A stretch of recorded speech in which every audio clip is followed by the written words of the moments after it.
Bye. Soft bells.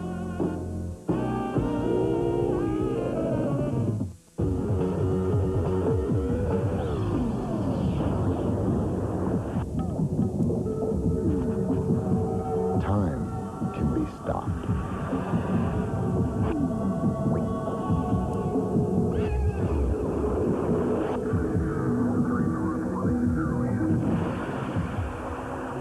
Timex Ironman triathlon watches. Keep going.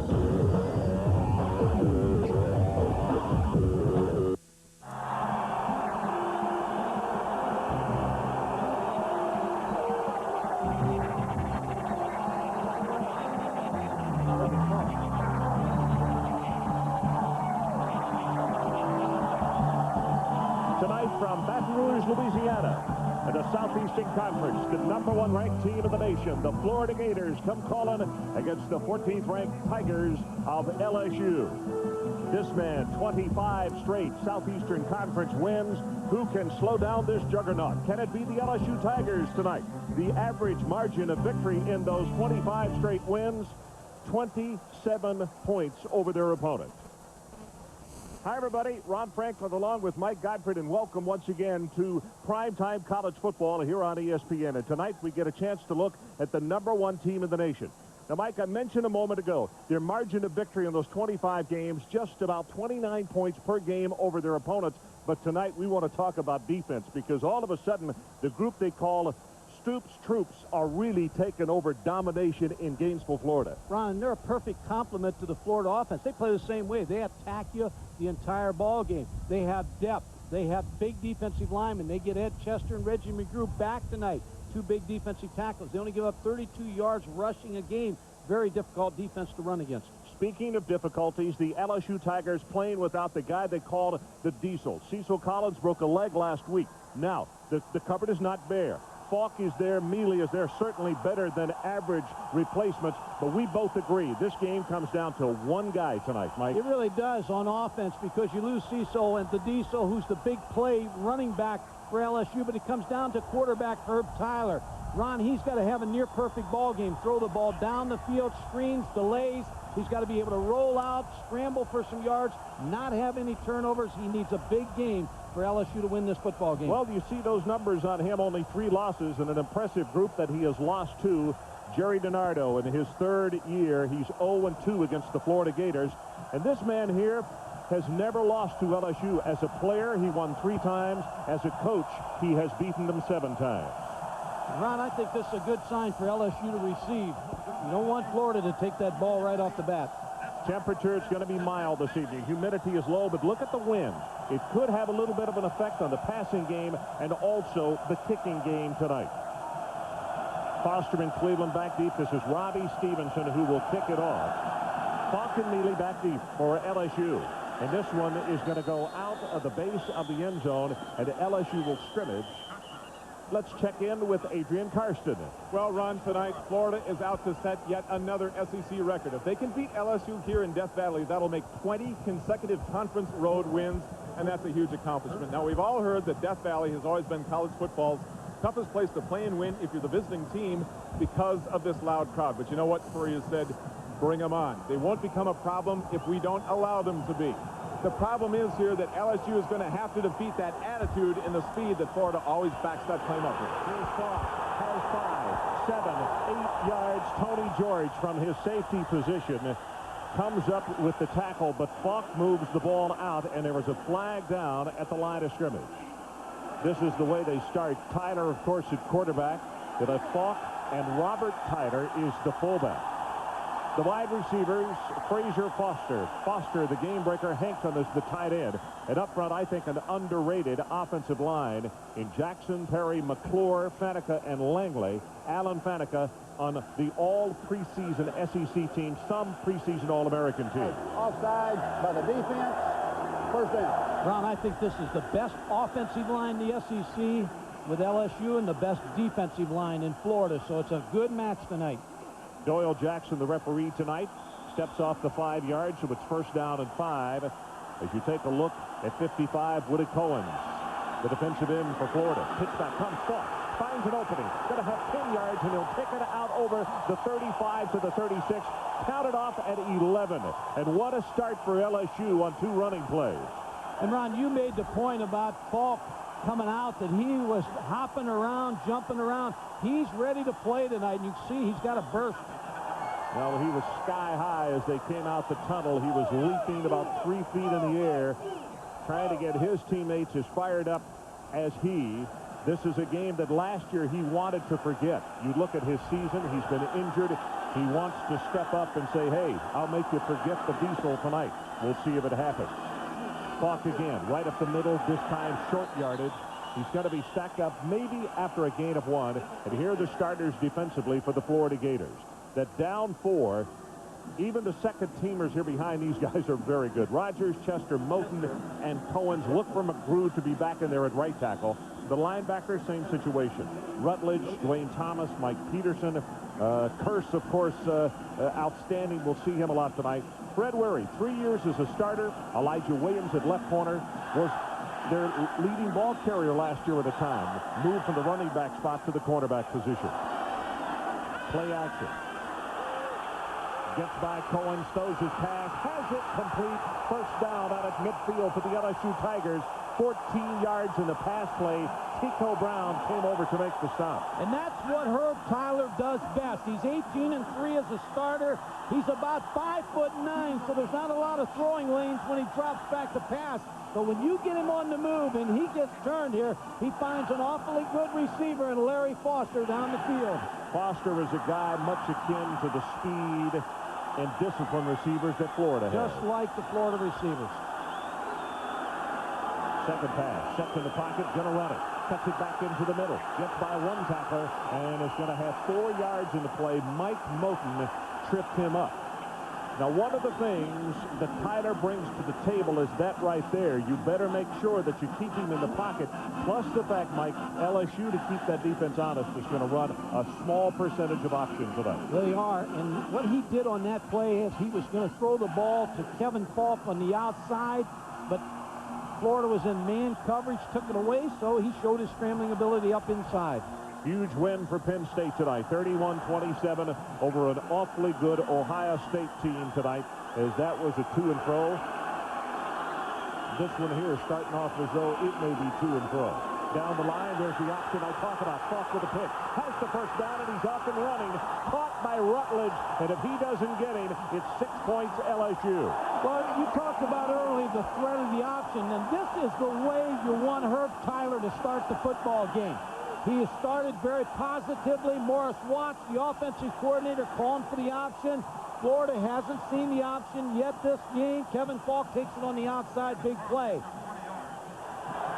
So it's a gain of 20. And this crowd, as you can imagine, is rocking. Falk now, 3 carries, 31 yards. I formation. Banks is the fullback. The freshman out of West Monroe, Louisiana. He's blocking. Falk carrying into the secondary. Has 5, has 10. Caught it off at 11 yards. And Banks is the man with the paving block that opened it up. And the Tigers right now are solving this Bobby Stoops defense. Well, it's important that they score, Ron, because you want to have a good first drive, but you want to come away with some points here. Good blocking. Tommy Banks, number 43. Alan Faneca, number 66. Trey Langley, 75. I talked about this offensive line. You and I visited about this. This is a very good match for Florida's defensive line. 1st and 10. The line of scrimmage inside the 20. Falk again. This time he's going to be slow. The ball is loose.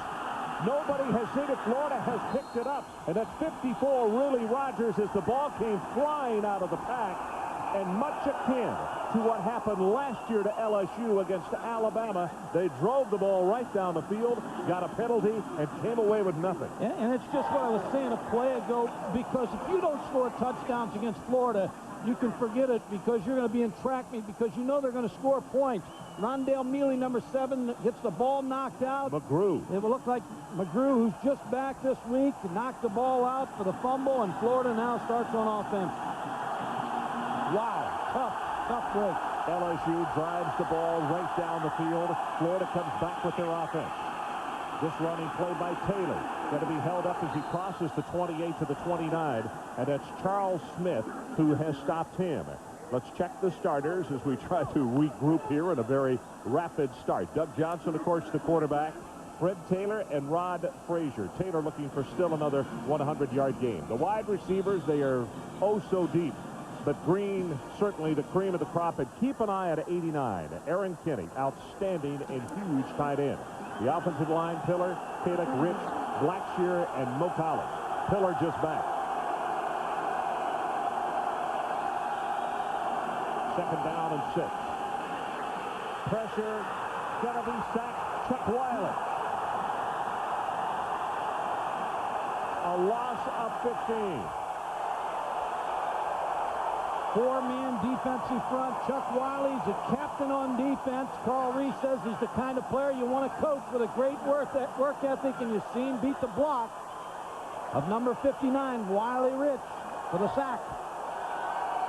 Now, Ron, what LSU's doing here, they're bringing in a lot of different players on third and long yardage. Substitute, you see Chuck Wiley on the sideline. And it looks like it's a lot of group of defensive ends, linebackers, and best cover guys. So you now, if you're LSU, you have your best athletes on the field. You might guess what they call it. The bandit package, which goes back to the late 50s, the Chinese bandits. Jerry DiNardo trying to shake them up a little bit, take something out of the past that was successful.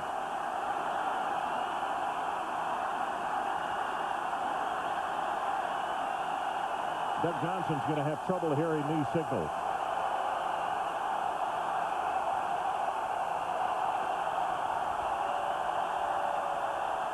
Stumbles on the snap. Pressure is on. Screen pass to the tight end, and Kenny is going to be knocked out immediately by Twilly. And listen to this fired-up LSU crowd.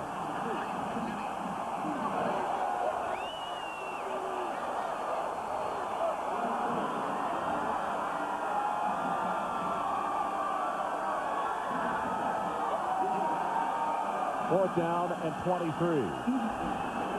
Robbie Stevenson will kick it away. Falk is back deep. No score, but from the noise, you would think we've already had several.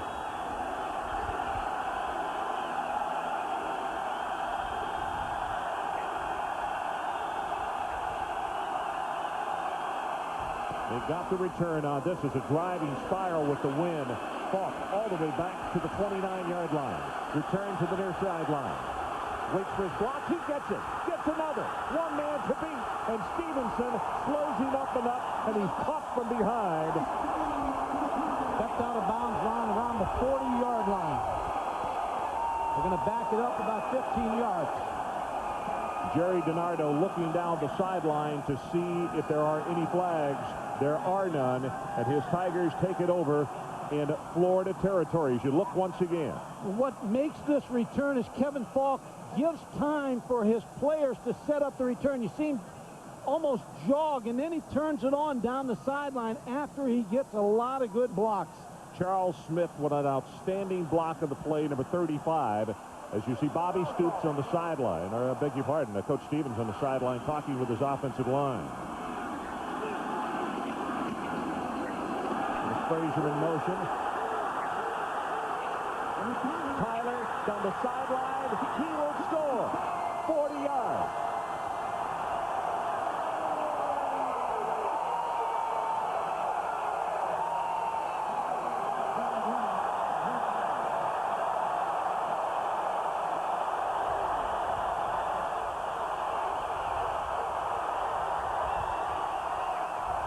Ron, we talked about Herb Tyler has to have the game of his life. He made a smart decision here, not pitching the ball to Rondell Mealy. Then picks up a nice block downfield by Faneca, 66. Gets another block by Rondell Mealy. Wade Ritchie with the extra point. The option play, 40 yards. The keeper by Tyler, and a shocked Florida team is down 7-0 to this homestanding LSU Tigers. Let's take a break. 8:42 left in the opening quarter. Tigers on top. Jerry, there's too much clutter. Let me know when you've changed. Change. I'll start with change. Everybody talks, everybody wins. Whoa. Keep the change. Dear Kristen, I've changed. One stamp, please. got it. One stamp. Even at the post office, you can do more with the American Express card. You can keep all of this.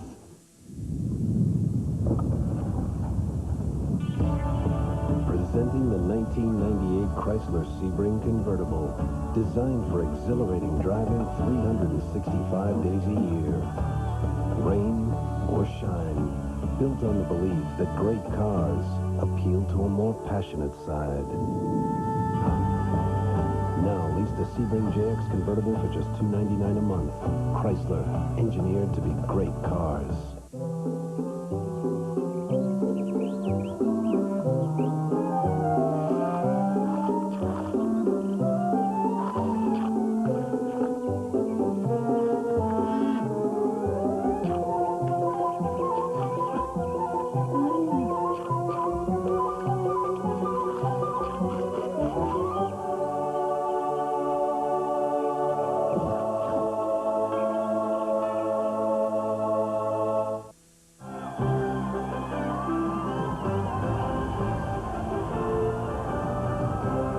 ESPN's presentation of college football, Florida versus LSU, is brought to you by the American Express corporate card. Let American Express give your small business the power to do more. And by Chrysler, engineered to be great cars. Well, we are back, and Herb Tyler talked to him yesterday. He said it was horrible in the Auburn game, got off to such a miserable start, and he said, I did all the wrong things. I'm normally calm. He said it was too high. I tried too hard. Tomorrow, I will be calm. And he certainly has started that way tonight as Bo Carroll takes the kickoff, and he can do the same thing in reverse. As Carroll takes it all the way out beyond the 40-yard line and finally is pushed out at the 45 by Cummings.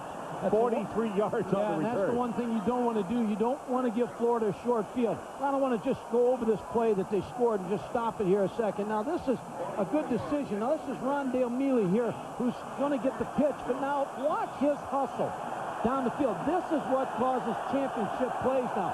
He doesn't stop. He'll get a block right here to ensure that Herb Tyler's going to get in that end zone. Also, Faneca had thrown one block and was headed down the field. Nice job by him. Green in motion. Pitch back comes to Taylor. Turning the corner to 50 inside the 45-yard line. Chris Cummins will bump him out of bounds. 13 yards on the play.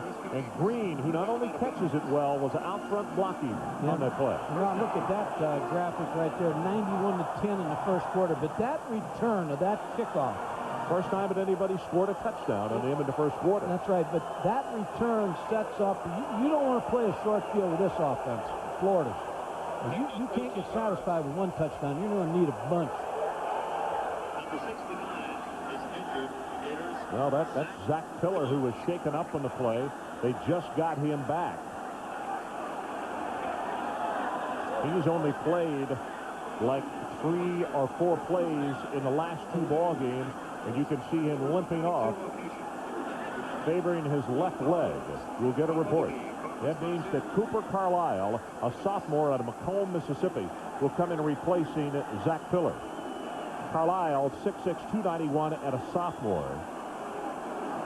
Ron, it takes about one series. And Steve Spurrier knows what Carl Reese, the defensive coordinator, LSU, is trying to do. Bobby Stoops now has an understanding of what Morris Watts is going to do. So now it's a game of adjustments.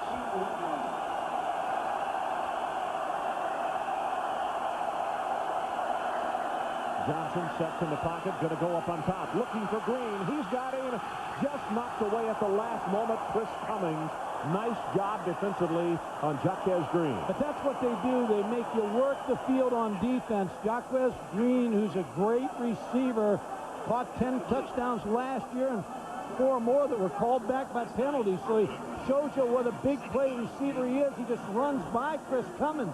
And what that'll set up now, Ron, the shorts outs now, because Chris Cummins all of a sudden is thinking, whew, man, that guy's fast. I'm going to give him a little bit more room. So he's going to open him up in a little short passing game. Number 8, Matisse Kareem comes in replacing him. Pass got away, and it's been intercepted. Cedric Donaldson.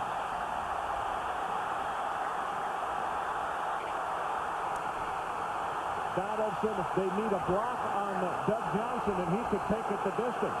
At the 15, and it's going to be tripped up on a great hustle play by one of the comeback receivers, I believe Harris Ross. But 68 yards on the return by Donaldson. Well, you always look for big plays. Now, Donaldson made a great big play here for LSU, but a big play by Doug Johnson also making this tackle. The ball just took off on Doug Johnson. It did. Mike, we talked about the wind. The follow wind is behind him, and it just skied on it. Just took off. But remember this tackle that Doug Johnson makes here, because you can allow a team to score and not make this play. But Doug Johnson, with 3 LSU blockers in his way, does the right thing. He does not let him get to the sideline and causes that tackle. Let's see if it pays off. Tyler gives the ball up the middle. Touchdown, Tommy Banks.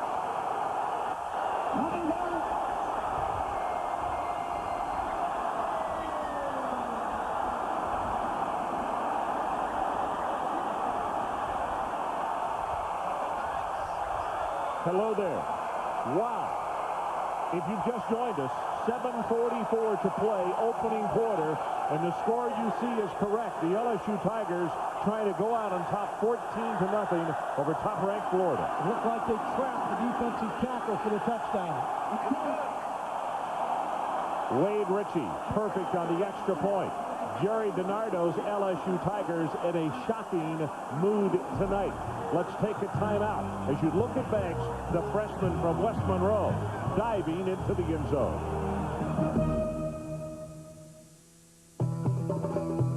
It is 180 degrees from expected.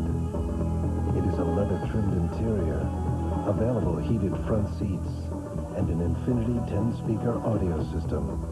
The new Chrysler Town & Country LXI, built on the belief that great cars appeal to a more passionate side. And now it's available with $1,000 cash back or a very special low lease rate. Chrysler, engineered to be great cars.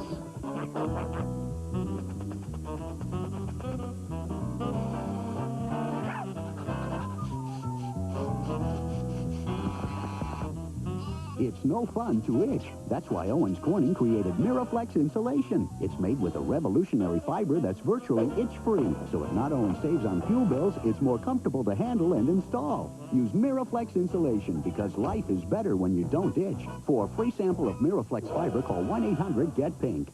Today I set out to fix my car. Thanks, neighbor. Whatever. I had to stop at 4 different places. Push! Push! Good thing I live in a friendly town. Push! One of us pushes, the other one pops the clutch. Come on, push, push! Finally, I went to Pep Boys. Hey, everybody, I fixed it! I love this town. Car or truck, Pep Boys has your starter or alternator. 26,000 items at the guaranteed low price, tires and service too. Pep Boys, everything but gas.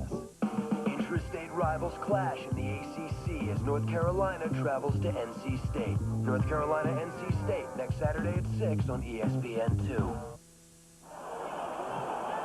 Cedric Donaldson on the sideline, and it was his interception of a Doug Johnson pass. And the senior from Jackson, Mississippi, took the ball back 68 yards, setting up the touchdown run. And all of a sudden, LSU has jumped out on top by a score of 14-0. Now you look at the first half points allowed, the first 5 games, and tonight already 14, but I still say it's going to take a lot of points to beat this Florida team. Bo Carroll has the ball, fumble, and go out of bounds, so the Florida Gators will take it over at their own 20.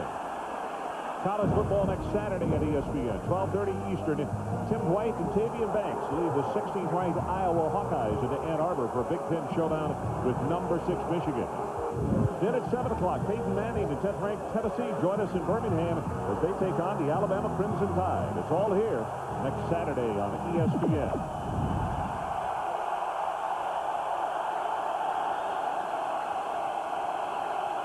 Well, that tells a huge story right there. Total yards, 100 by LSU, 1 for the Florida Gators. By the way, one more point on Cooper Carlisle, who was coming to tackle. As Doyle Jackson says, there was a timeout, Florida Gators. So we'll get back to that point in just a moment. And we'll take the break. 14-0 to LSU on top. We'll be right back.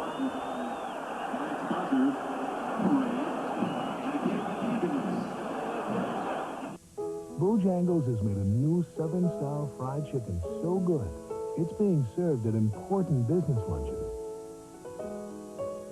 political gatherings, even exciting sporting events. So come to Bojangles for the new Southern-style fried chicken. Get 8 pieces of chicken, 4 biscuits, 2 fixins, and half a gallon of iced tea for only $10.99. Offer good at all participating Bojangles. Unemployed, need to work on a job, just one perk. I got bills, need to pay, collectors go away. I won't accept any less. Change my life, TPS. If you are looking for work, let TPS change your life. For clerical or light industrial employment with more money and better benefits, call TPS.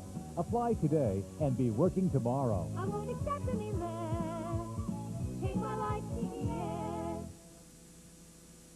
Big deal out of the SportsCenter catchphrases, but honestly, we make this stuff up right on the spot. Welcome aboard Flight 149 for right field. This is a non-chewing flight. It's never iffy if it's griffy. That blows. It must be a homer, Simpson, because the pitcher just went dough. And because the catchphrases are so organic, it keeps the show fresh. 4! I am the most popular player in all of the land. Yahtzee! Well, we're back. We are back. And if you wonder why Florida took a timeout, they were charged with a timeout. Watch this. The officials, and I believe it's Nafis Kareem. Here you go, the call. They're making him pull his pants down below his knees so that it is a padded area, because the uniform is not official if you don't. You see them up above his knees. That's an illegal uniform. They were charged with the timeout. That's the reason for the stoppage in play.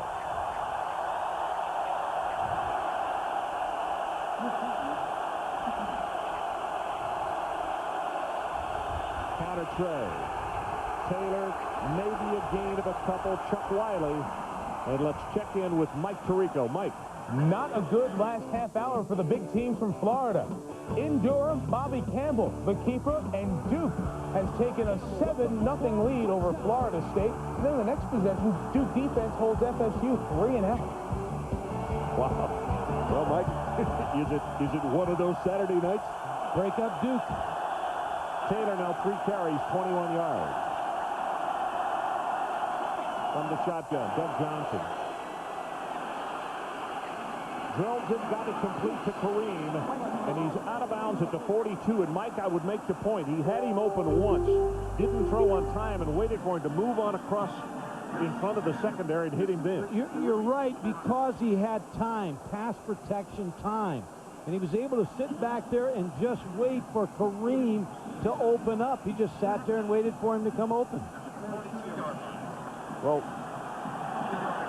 there's the replay of it. Doug Johnson in the shotgun. He just no pressure at all, just waiting for number 8, Kareem, to come open. 2 of 4, 16 yards for Johnson. Straight ahead with Fred Taylor, almost to the 45, as Charles Smith will make the hit. In fact, they say he does make it to the 45-yard line. And an unusual situation for Florida in the early going. They've been playing with 2nd and long, and it normally doesn't happen. Yeah, and you know what the key is for another key for LSU tonight is not to allow Florida to establish any kind of running game. They've had 4,500-yard rushing performances under Steve Spurrier. Zach Pillar on the sideline, looks as though he's going to be there for a bit. Cooper Carlisle, who's in for him, has started 3 games this year, so it's not like an inexperienced player. As Green makes the catch, he will have the first down, and let's check in with Adrian Karsten following that 11-yard gain. He's not an inexperienced player, Ron, good point, but he's going to have to go the rest of the way because Zach Pillar, the junior offensive lineman, is out of the game, I am told, with a hamstring injury, so his comeback was not long-lived. One other problem I need to mention here that the Gators are having is play selection. Their game plan offensively for this contest was based on being ahead at this point, not down by 14 points, so they're scrambling, trying to decide what to run. Well, they're one of the better scrambling groups around. Believe me, they got a playbook. It's very big. They'll find some things. Johnson hit, and he's sacked by McFarland. Mike, One of the things that Steve Spurrier said on Tuesday when I was down in Gainesville that he was really concerned with in the Arkansas game, he said, our quarterbacks got knocked down 14 times, and he said, we're going to lose a quarterback if we don't do a better job in picking up. Very concerned about it, and Anthony McFarland, who's one of the better defensive linemen in the SEC, has started here at LSU since his freshman year. Just beats the block and puts a good hit on Doug Johnson. It's the best pass defense you can have. Yeah, that's for sure. Kalick is a man who couldn't contain him. You see, he's been sacked twice in this first quarter. Second and long. Got his man. There's Green. And when he's dangerous is after he catches the football. Mark Roman puts the stop on him, but it's a gain of 17. And Jaquez is only 5'9", 172. But good heavens, once he catches the football, you better be close or it's all over. Well, you go back to the first pass that they tried to throw him the ball down the sideline when he ran by Chris Cummins. Now he has demanded the respect of those defensive backs, so they're going to give him that cushion. Green, 2 catches, 28 yards. Linebackers creeping up. They go with Taylor on the running play. Very short yardage, but he'll have the first down as Joe Wesley is down at the bottom of the stack, and Florida moves the chains. So the sack, they overcome it. And the most important thing is moving the chains, and that's exactly what they've done, as the clock is now down under 4:20 to play, opening quarter.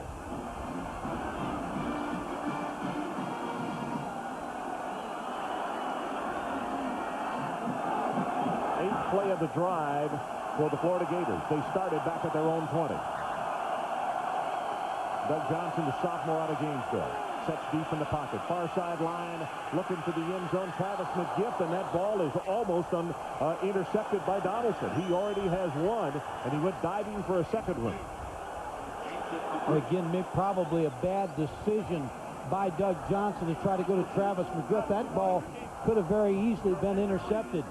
2 years ago, Ron, Carl Reese, the defensive coordinator, held Florida to 321 yards. This is Carl Reese right here making the defensive calls tonight.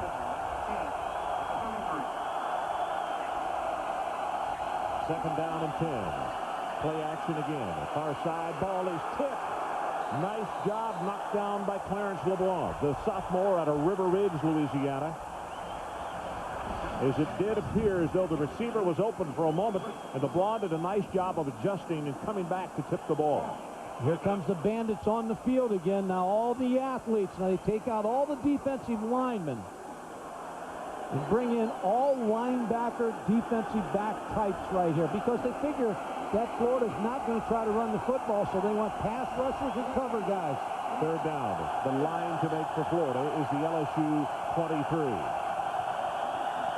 14-0. Tigers lead it. Johnson sets, gets his pass away, got him. That's Green. He'll have the first down and is tackled inside the 20 at around the 16 by Donaldson. Well, he's smooth, and he's getting a lot of space in the secondary. He's on the Blitnikoff watch list. Maybe the best receiver in the country. You see, there's no one.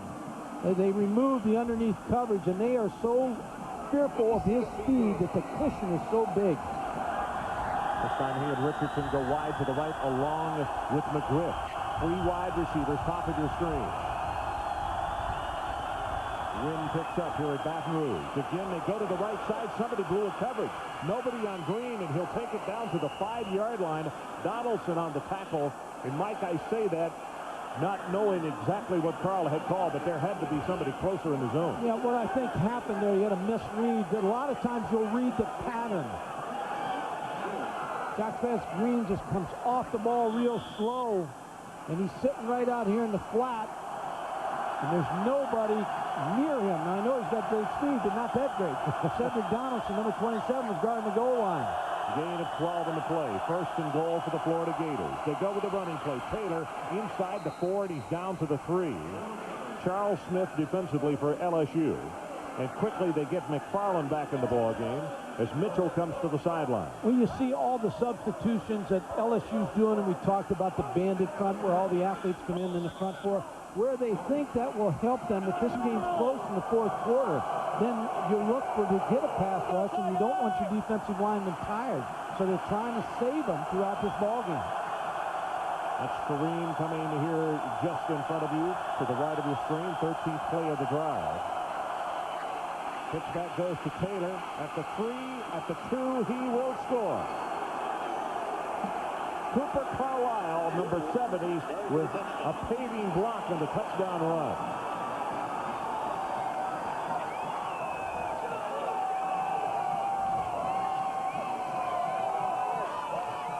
So those Gator faithful who traveled up here to Baton Rouge can all of a sudden exhale, because in the first almost 13 minutes of this first quarter, it was tight breathing time as the Tigers came out here and had their own kind of fire breathing going on. Collins Cooper to attempt the extra point, trying to cut it to 7, and he got it. So with 2:14 left in this opening quarter, let's take a timeout. And our new score, the LSU Tigers 14, the Florida Gators 7.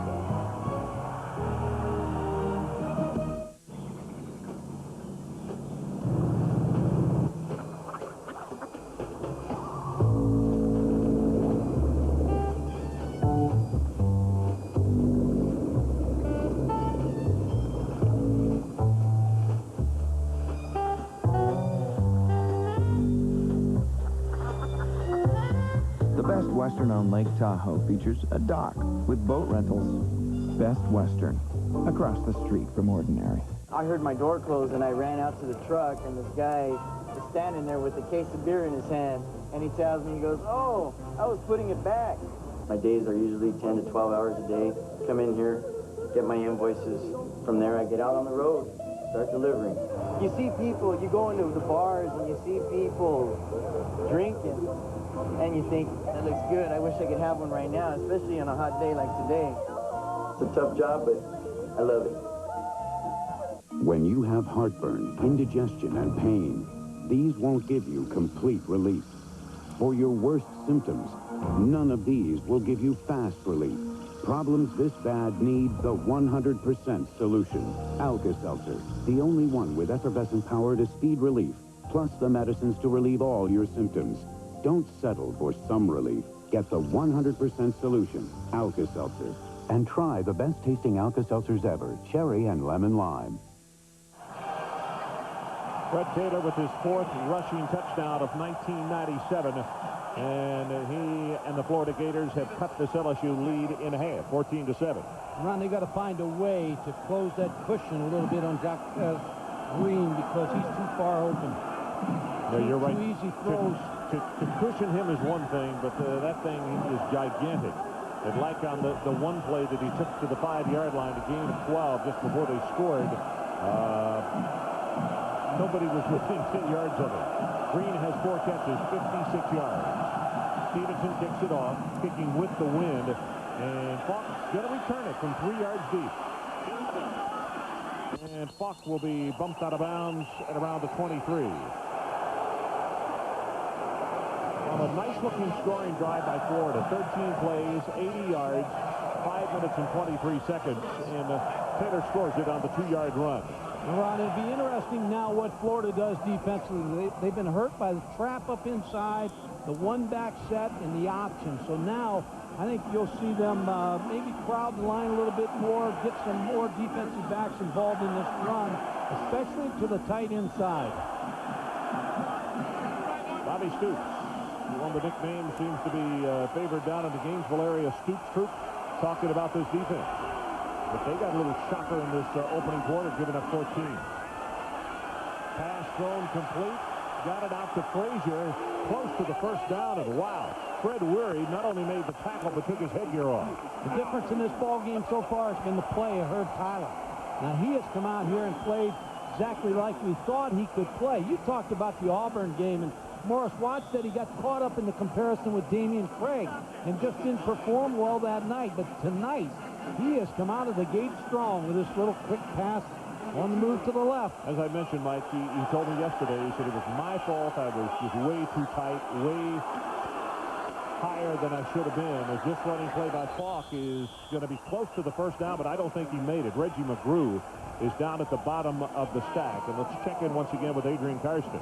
Guys, the period on that is when he comes over to the bench, what he is doing that he did not do when we were here for Auburn 3 weeks ago, he's spending a lot of time around his teammates. I saw him in the first couple of series against Auburn. He'd come to the end of the bench and spend some solitary time. He's spending time around his teammates. I think they're helping him stay within his group. Well, the other thing that the offensive coaches said they would do, Adrian, they were going to start him off in his comfort zone tonight. Some passes that he likes to throw. But obviously, he's been very comfortable. He's off to an outstanding start. On the pitch, Falk going to have the first down at the 35. Elijah Williams up in that cornerback spot. Well, Kevin Falk, Ron, showing you tonight without Cecil the Diesel Collins. Of course, Kevin Falk at the beginning of the year was the big play running back for LSU, recruited by Notre Dame, Florida State. He was the first player Jerry DiNardo visited when he got the job. Look, he's 61 yards ahead of what he did last year. He had 26 yards last year. The team had 28 yards. Well, he was another one that we visited with yesterday, along with Tyler, and he said he sat in the locker room just in disbelief after last year's game as the sack coming off Chester, and Tyler goes down, and it's going to be a second down and long situation. And again, I don't think this is the position you want to find yourself in against this Florida defense. No, but Johnny Rutledge, number 58, made a big play on that. He was on Kevin Falk, and that's why Herb Tyler couldn't throw the football to him. That is the end of the first quarter. So let's take a timeout. The LSU Tigers, 14, and the top-ranked Florida Gators, 7. We'll be back with more from Baton Rouge after we pause for these messages. Green Bay is a small town. When someone leaves here, it means something. It means the entire community has been diminished. It means an acquaintance, a neighbor, a friend left your life forever. Most importantly, it means there's now some extra seats available for Sunday's game. Well, it's awfully tough to get tickets from the Super Bowl champs. It's absolutely impossible with American Express. So bring your Visa card. Go Packers, the official card of the NFL. The aluminum in your car radiator is as thin as this sheet, and it's the only thing between you and a breakdown. But Prestone Antifreeze bonds with aluminum, forming a zone of protection against corrosion and temperature extremes. Protect your car in the Prestone zone. How to speak Australian.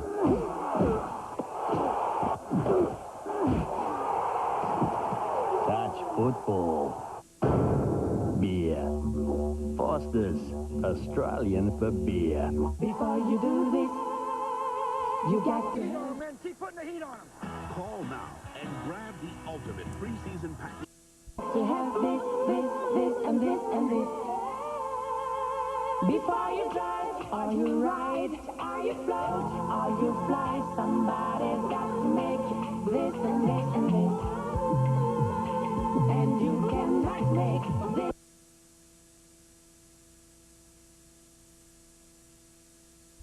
And this, you gotta have a lot of these, or you can't have this.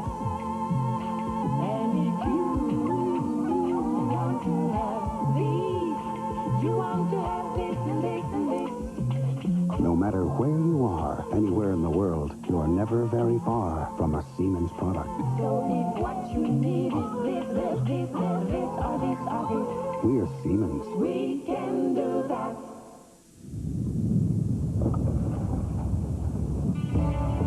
Presenting the 1998 Chrysler Sebring convertible, designed for exhilarating driving 365 days a year. Rain or shine, built on the belief that great cars appeal to a more passionate side. Now lease the Sebring JX convertible for just $299 a month. Chrysler, engineered to be great cars. Well, it's a great look at the capacity house here at Tiger Stadium in Baton Rouge. 14-7 our score at the end of the first 15 minutes. And, Mike, only this place can be like Baton Rouge, Tiger Stadium, on a Saturday night. It's gorgeous tonight, not a cloud in the sky. Actually, very mild temperatures, and they've had a lot to cheer about. Shovel pass. Falk, great defensive play by Cohen.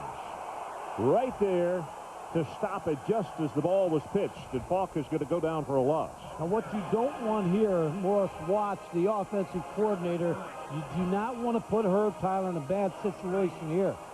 This is Morris right here. He's calling the offensive plays. Next to Carl Reese, who's calling the defensive plays.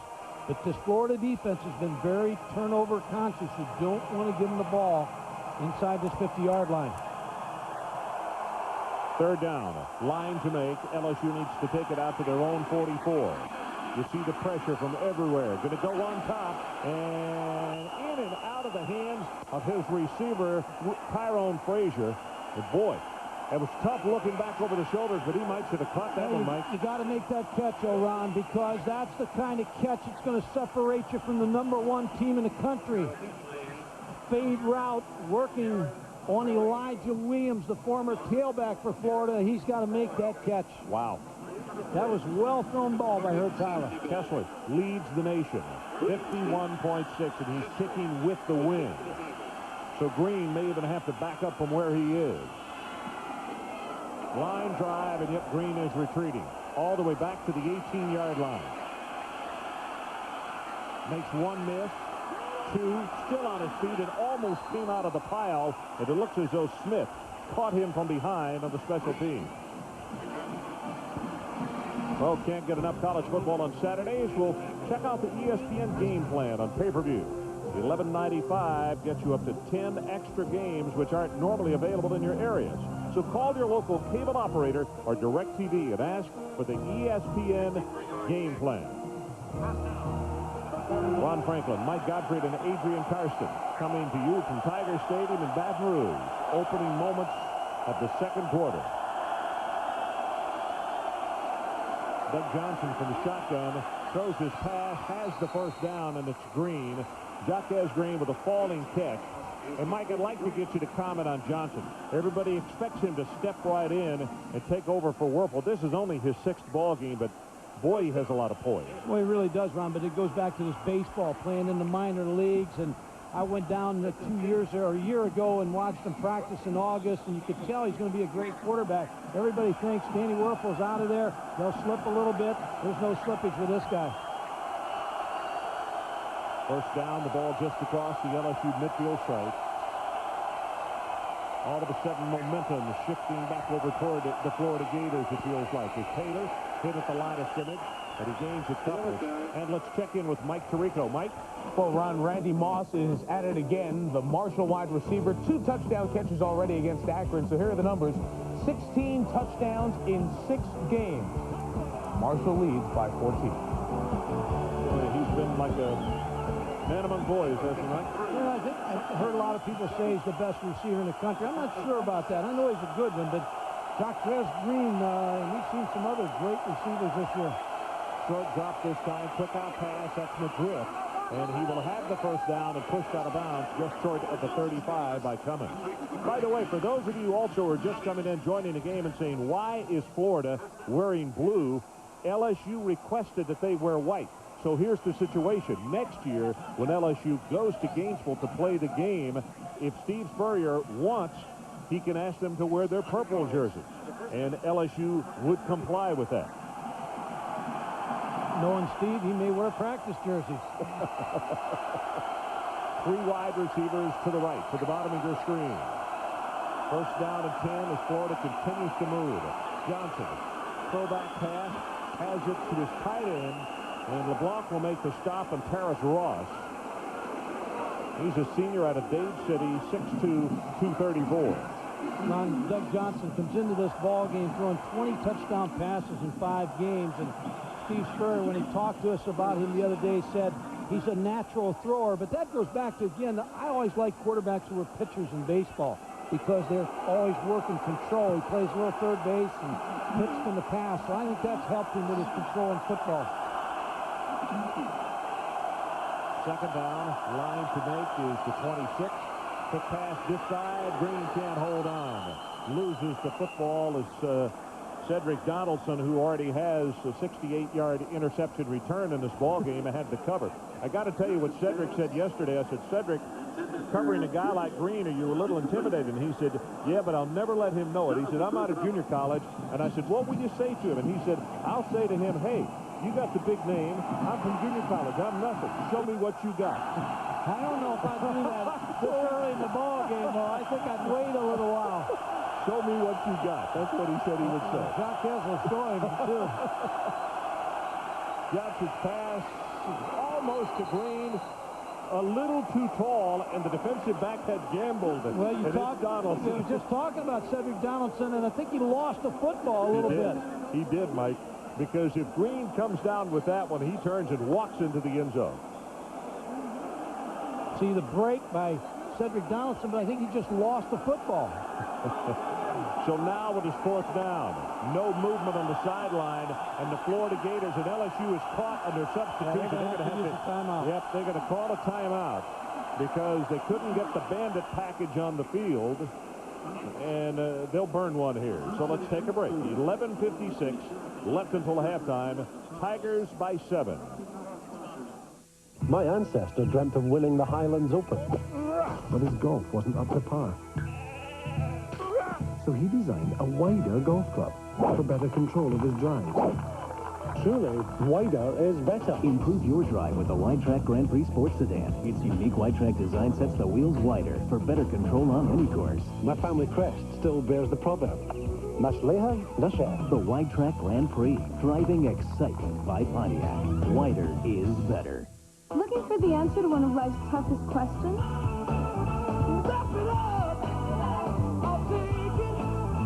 Drive into Sonic for dinner. We make everything fresh to order, then serve it up hot, fast, and ready to go. Like our chicken strip dinner with fries, Texas toast, and gravy. Our new country fried steak fingers dinner. And our new golden fried shrimp dinner.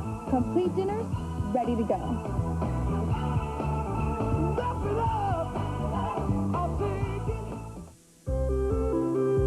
We drive family sedans, 4x4s, and small city cars.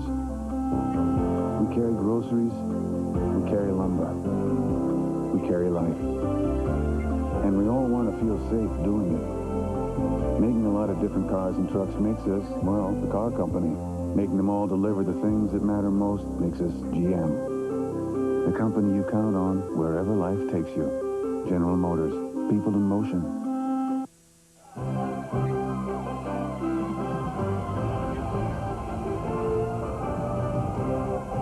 ESPN's presentation of college football, Florida versus LSU, is brought to you by the legendary Firebird Trans Am from Pontiac.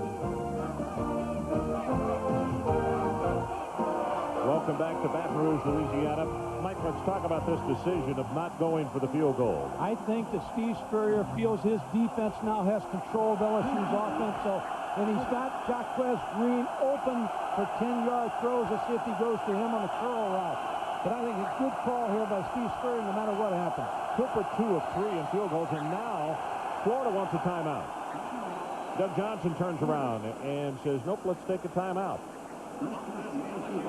So we'll take another one with him. We'll pay a lot of bills here. 11:56 left until halftime. Check Wrighton. We'll be right back.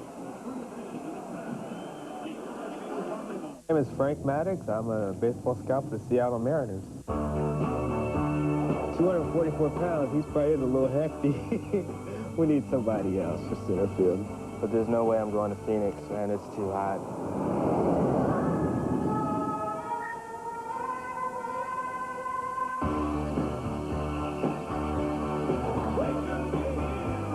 You got to try to look in the future, and that's a tough thing to do.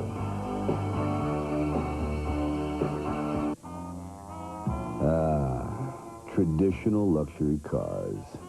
The slumber, the serenity, the isolation. Hey, you're not dead yet. Presenting the supercharged Bonneville, one of the world's most powerful sports sedans.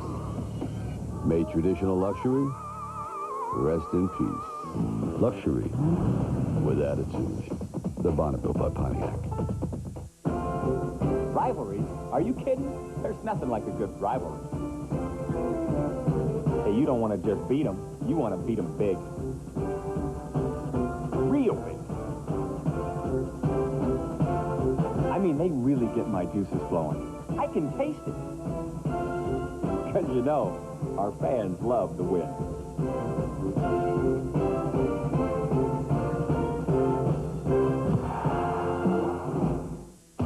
Next Saturday, Charles Woodson and the Wolverines welcome Iowa to the Big House.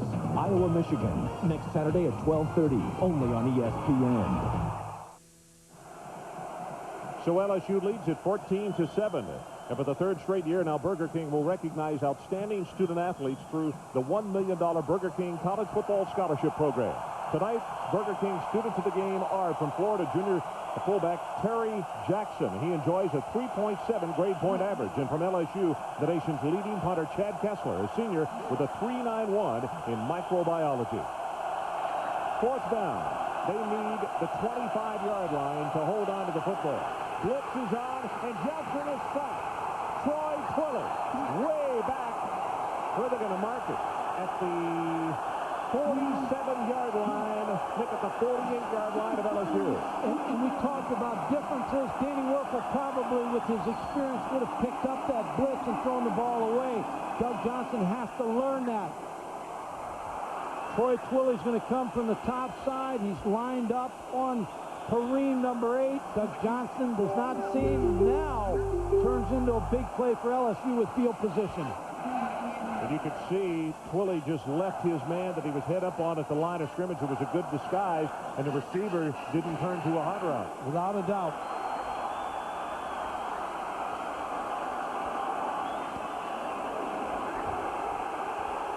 The fullback is loose. That backs all the way down to the 35-yard line. Elijah Williams makes the stop, but it's a gain of 16. Well, Adrian Carson's going to get a better view down on the field, but it looks like, again, they're trapping with Alan Faneca coming up on the middle linebacker. Center's blocking back. Here's the trap by Faneca on the middle backer. Dwayne Thomas, and that play has worked about 3 times against this Florida defense. Huge chunk of change there, 16 yards by Tommy Banks, the freshman. This time it's Falk, right up the middle, has a big opening, one man, and he makes the stop as Pico Brown, and the ball is down at the 23. That's a gain of 14 yards. Well, Kevin Falk looks a lot quicker to me tonight than in past games that we've seen him play. He is shot out of the gun on the snap of the football. Mike, something you might explain as we look at this play. They talk about running quicker plays on the handoffs. In other words, moving from 3 technique to 1, which is, you could explain it a little bit quicker to get slow plays don't work against Florida.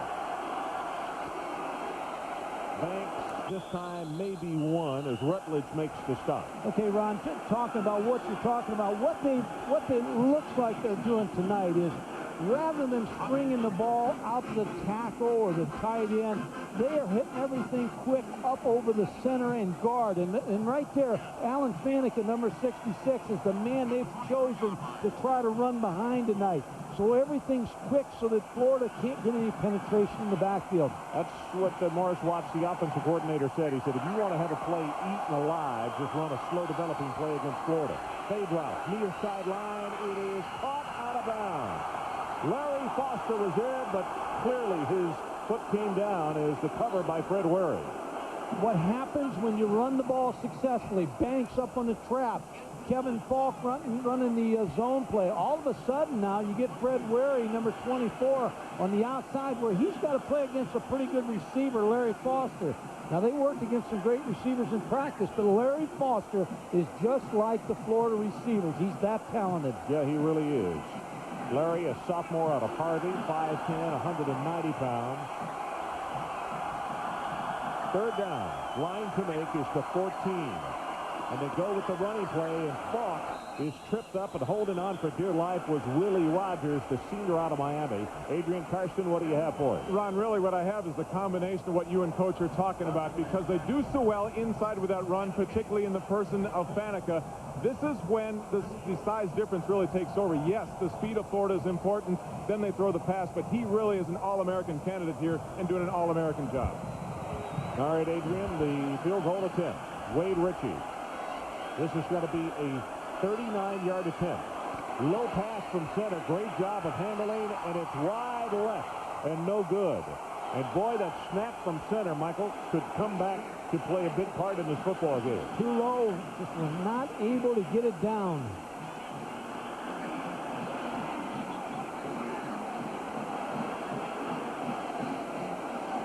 So Ritchie unsuccessful on the attempt. He had plenty of distance, but he hooked it. But that is a very difficult situation. Here it comes right here. Tabor. He got it down, though, Ron, but you know what? I think what happened on that, when the ball came, it messed up the timing of the kicker. It looks like he stepped a little bit too early.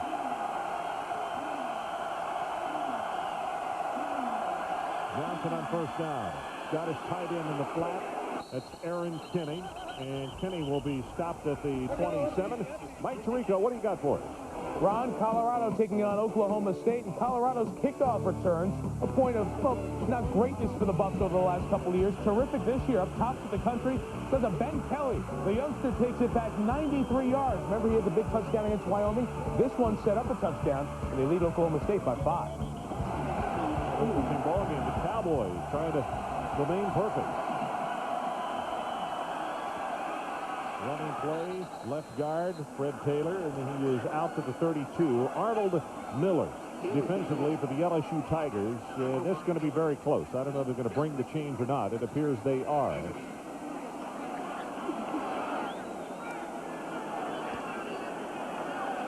You know, Mike, as we're getting this measurement, one of the story on Jerry DiNardo and the fact that this package that they're using tonight, they're calling it the Bandit package, and I mentioned you have to go back to 58, 59, and 60 when Paul Dietzel was the head coach here, the Chinese Bandits. The first team was white team, second was Go, and number 3, the Chinese Bandits.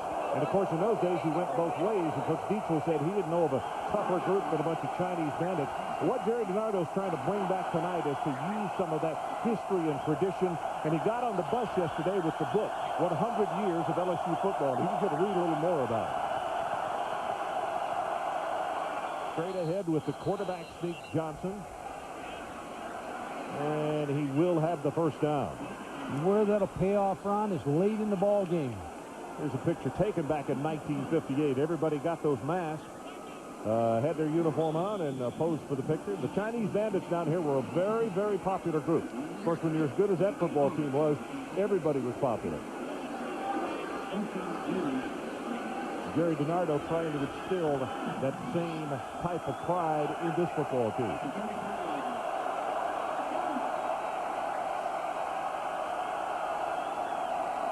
First and 10, 14-7 our score. LSU on top. Johnson drills it, and incomplete as Travis McGriff had to go in and out of his hand, and there was a marker down. I think it's holding. It looked like Anthony McFarland, number 94, was going to get to Doug Johnson. He was being held. And it was way back in the backfield. Now, Anthony is another guy that it was interesting to talk to him yesterday because very realistic. The young man said, hey, we got no excuses. We got them in our place on a Saturday night. We think we're a good football team, so no excuses. If they kick us, then they're the better football team. We got to prove that we're worthy of playing with them. As you see the hold on it. And he's an outstanding defensive lineman. I've said this so many times. Gil Brandt, the Dallas Cowboys, former personnel director, watched him play as a freshman. He said he's a guy, he's a great leverage player, and will play on the next level. Well, this penalty pushed it all the way back to just around the 20-yard line. Screen right over the middle and knocked down, and that was dangerously close to being picked off by LeBlanc as he knocked it down. Well, they brought Clarence LeBlanc, number 18, on a blitz, and they had the middle screen called. Doug Johnson's going to try to set the screen up, but he just doesn't have time to get it off to Fred Taylor. Yeah, this front four of LSU is doing a job on this Florida offensive line. They are getting a surge. 10 of 17, one interception, 102 yards for Johnson tonight. Short drop, got his pass right over the middle. That's Richardson, and he will have it to the 33-yard line. So it's going to be a third down and around 10 for the first. Steve Spurrier on Tuesday said he has not been pleased with the inconsistency of the offensive line. That's one of the things he wanted to see improved.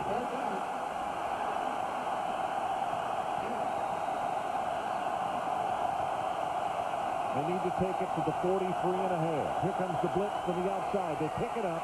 Pass is caught, and that's enough for the first down at the 46-yard line. McGriff didn't let this one get by. It's good for 12 as Cummings made the stop. Ron, here's what's happening to Florida. They're getting the curl route open, and what's happening is this receiver, McGriff, is going to curl. The inside receiver is going to take and remove the linebacker so that there's a throwing lane on the outside. Travis McGriff goes down, makes sure he goes past the stakes for the first down. You can see the underneath coverage is cleared out, and they've had the curl all night.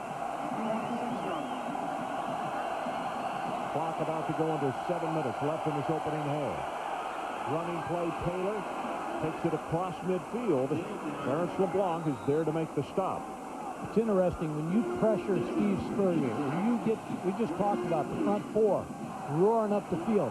His answer to that is the draw play. If you're going to try to hit his quarterback and you're going to try to pressure, you're going to see a ton of draws, and that's what they were successful on that play. They're going to invite you up the field and hand that ball underneath. LSU 14, Florida 7 as you just joined us. Short drop, back into the boundary, throws it complete. It's McGriff, and it looks as though the Travis is going to be just short of the first down. Again, it's Cummings. Cummings makes the tackle. Well, I liked him, Ron. When I went down there in the fall and watched practice, Travis McGriff's the kind of football player that you'd like to have 22 like him because he gives you great effort all the time. His dad played there at Florida. 5'8", 173, out of Gainesville.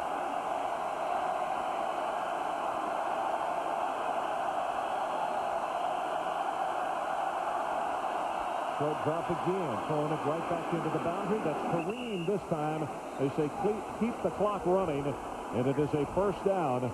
And Cummings, Mike, you have to wonder, the corners constantly looking at fresh people, and as great athletes as Florida has, you have to get a little fatigued, not only physically but mentally. To beat Florida, you got to have, number one, 2 really good corners to hold up on the outside, but you need 8 good defensive backs because their tongue's going to be hanging out before the fourth quarter. No question, no matter what kind of shape you're in.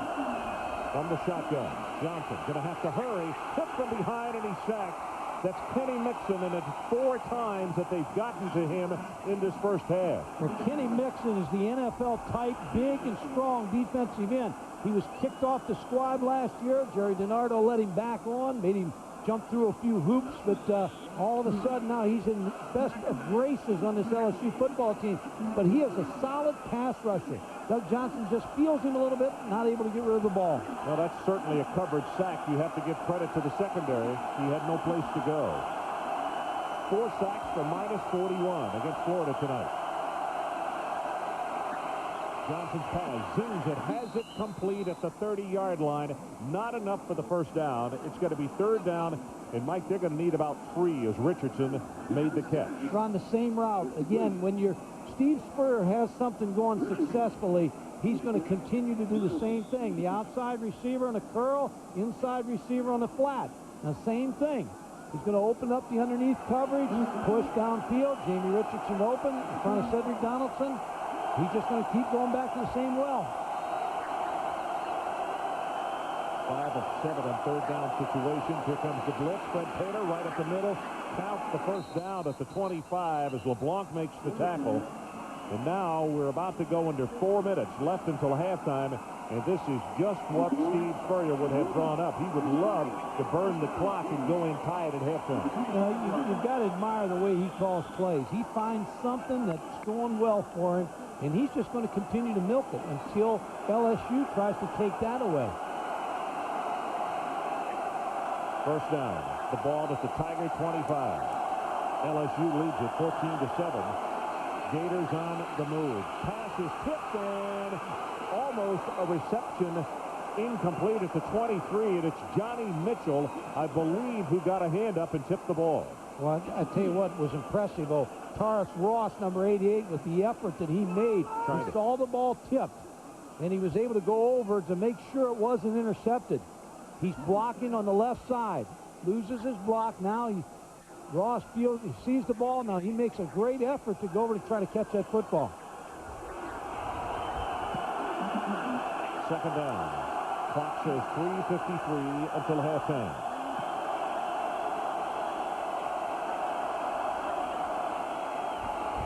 Swings it out to Taylor. Oh, what a hit for the linebacker, Joe Weston. Good heavens, he took him head high. Oh, my. It's the kind of tackle you like, Ron. They just teach form tackling where you just hook up with the defensive man, and that's exactly what he did there. He may have injured himself. A little flare pass to Fred Taylor, but you see Joe Wesley just form tackle and run right through Fred Taylor. And he's being attended to by the trainers. Back to the field of play. Third down. Line to make is to 15. And this is the 15th play of this Florida drive. Blitz off the corner. Pass is incomplete as it's short. Troy Twilley is the man they were bringing on the blitz, and he hurried the play up. They had it blocked, though, Ron. Doug Johnson just didn't set his feet. They're going to get it blocked. Fred Taylor's going to block Troy Twilley. Now, Doug Johnson just doesn't set his feet to get anything under the football. Field goal attempt coming up by Collins Cooper. You see the numbers on him, his longest is 40. And this attempt right here is going to be 44. It's a career long. And now a timeout. Only 10 men on the field for LSU, so they want to get a timeout to get another one on. So let's take a break. LSU 14, Florida 7, 3:06 left until halftime. We'll be right back.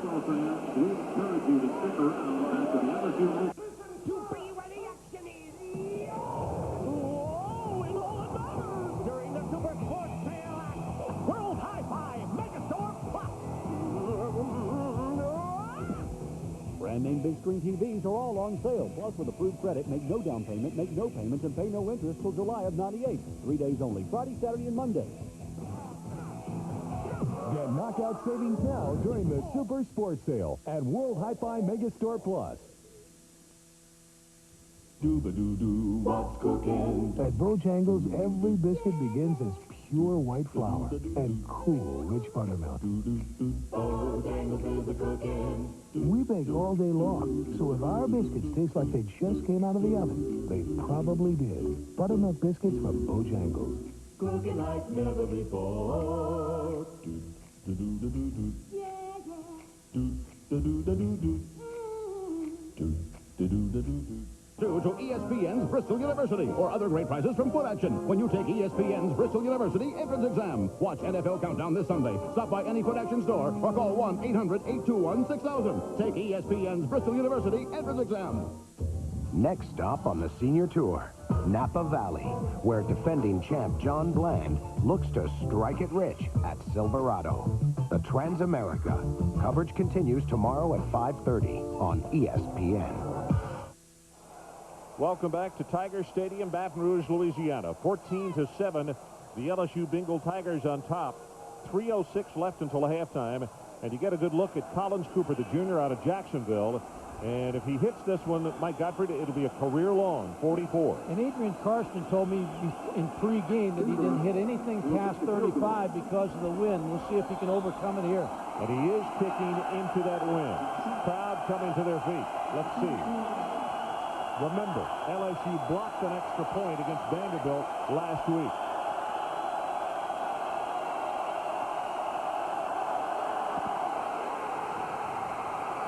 Got another one. Ball is free and is going to be recovered at the 24-yard line.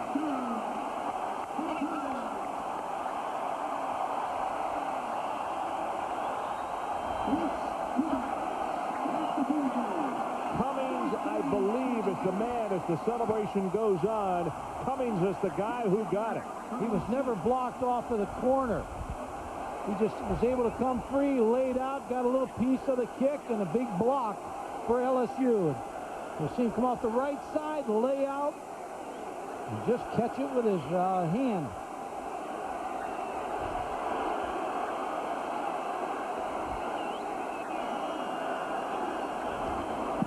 LSU with 2:56 showing on the clock. Gets the football back. Johnny Rutledge defensively for the Florida Gators. Both teams with a timeout as the clock runs at 2:43 and now 2:42.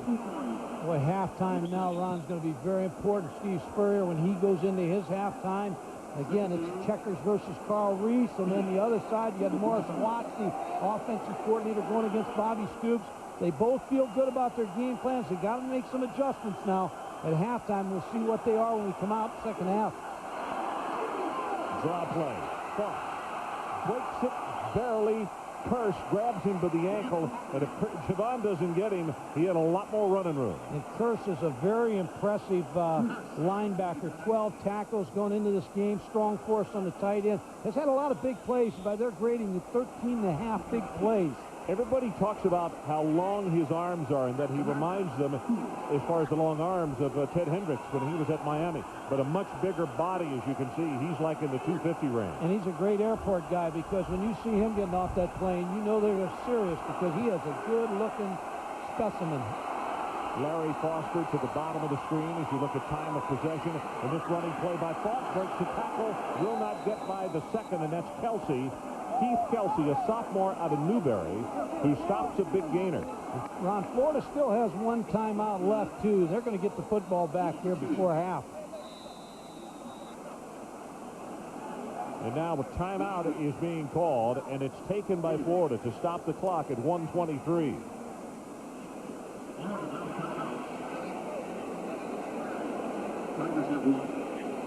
You remember what happened last year in this football game. In fact, on October the 12th, a school record. We got 36 first downs, 2 backs with 100 yards, plus Florida with 635 total yards, and the LSU 28 yards rushing. In fact, we mentioned how the LSU defense got lit up last year after doing a nice job against Florida the year before in '95. And we asked Carl Reese what happened last year. Going to last year's game, you have confidence in what you've done in the past, and you feel good about your game plan, and all at once it just blows up in your face. And really, I feel good as a coach going into this football game, because, you know, we had all winter and all spring and all fall to basically build some things in your defense that would keep that from happening again. So far, his game plan has been excellent. 1:23 showing on the clock until halftime. And, Mike, I would not kick to Jaquez Green right now. Even if I had to lose 10 yards kicking it out of bounds, I would not give him the opportunity. No, I agree with you, but he's going to have the wind at his back to get a little bit more on this kick. Chad Kessler, the leading punter in the nation for the LSU Tigers. Great pass from center, and here's his boot. Line drive, and it's returnable from the 25. And wonderful coverage by the LSU Tigers. Good heavens, Cummings, who has done everything on special teams, blocked a kick a moment ago, makes the tackle, 44 yards in the kick and only 2 on the return. Ron, just to follow up on that Carl Reese story, you know, the year before he held Florida to 320 yards, and then all of a sudden he visited with Nebraska before the bowl game, the Fiesta Bowl game, and shared secrets, not secrets, on the tape with the Nebraska coaches. And Steve Spurrier made it a point. He says, I'm going to take him off that clinic circuit. And he did the year before. But I've never seen anything like it. But he's a competitive guy. Both of them are. So he got the best of him last year. Johnson's pass is caught by Richardson. Out beyond the 40-yard line, and that stops the clock with 1:06. That's how quickly they can burn you. Mike Tirico. Ron Buick's Century Halftime Report coming up. We'll update Florida State, which is pulled ahead of Duke. Also the story of Tennessee and their game in the SEC against Georgia. And we'll look back at Penn State and their battle with Ohio State. Chris Lee and Kirk are down there, and join us at halftime. Okay, Michael, you got a lot to talk about at halftime. Some huge games today, as this one here tonight. LSU leading 14-7. Gators pass is complete at the 50-yard line, 1 yard short of the first down. Cummins made the tackle on Kareem. And I think what Steve Spurrier wants now is his offense to move a little bit. They're slow going to the line of scrimmage. He wants them to speed it up. Well, they throw it into the turf to stop the clock, because Florida has no timeouts left, and it'll stop it with 45 seconds showing on it.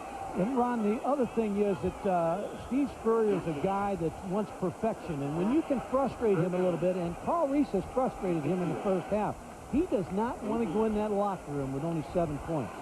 And he wants to milk every second of this clock, but patience is not one of his virtues. Third down. That's not the important thing. Pitch back. And he, I believe, with a second effort, will have the first down, although it's going to be very close. Chris Beard made the tackle on Fred Taylor. He strung it out and strung it out. He doesn't have it, Ron. It's going to be fourth down. Clock is at 24, now at 23.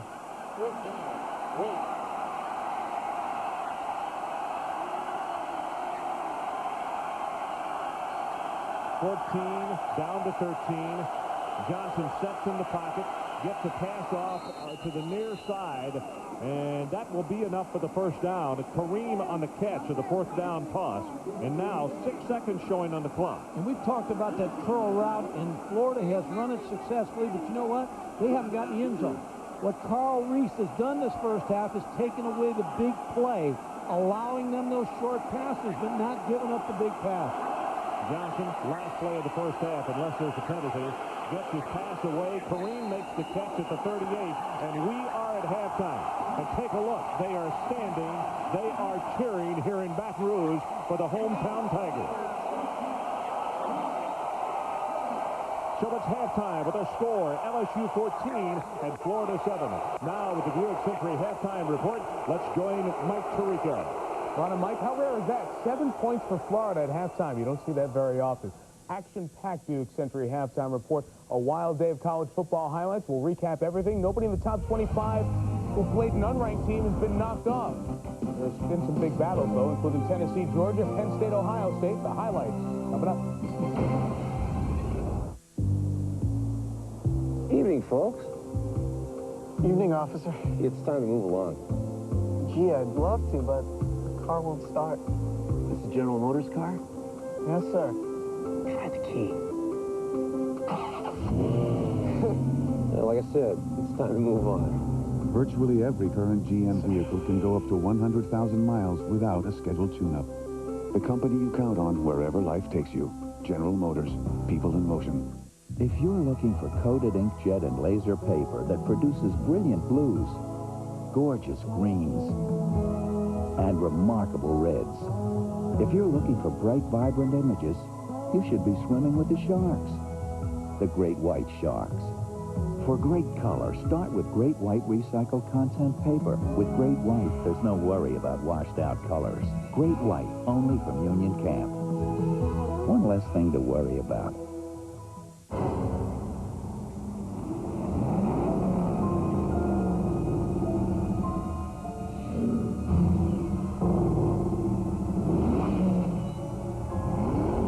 It's so powerful, it's almost scary. Boom.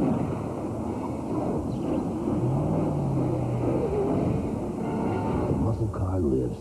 The new Trans Am by Pontiac.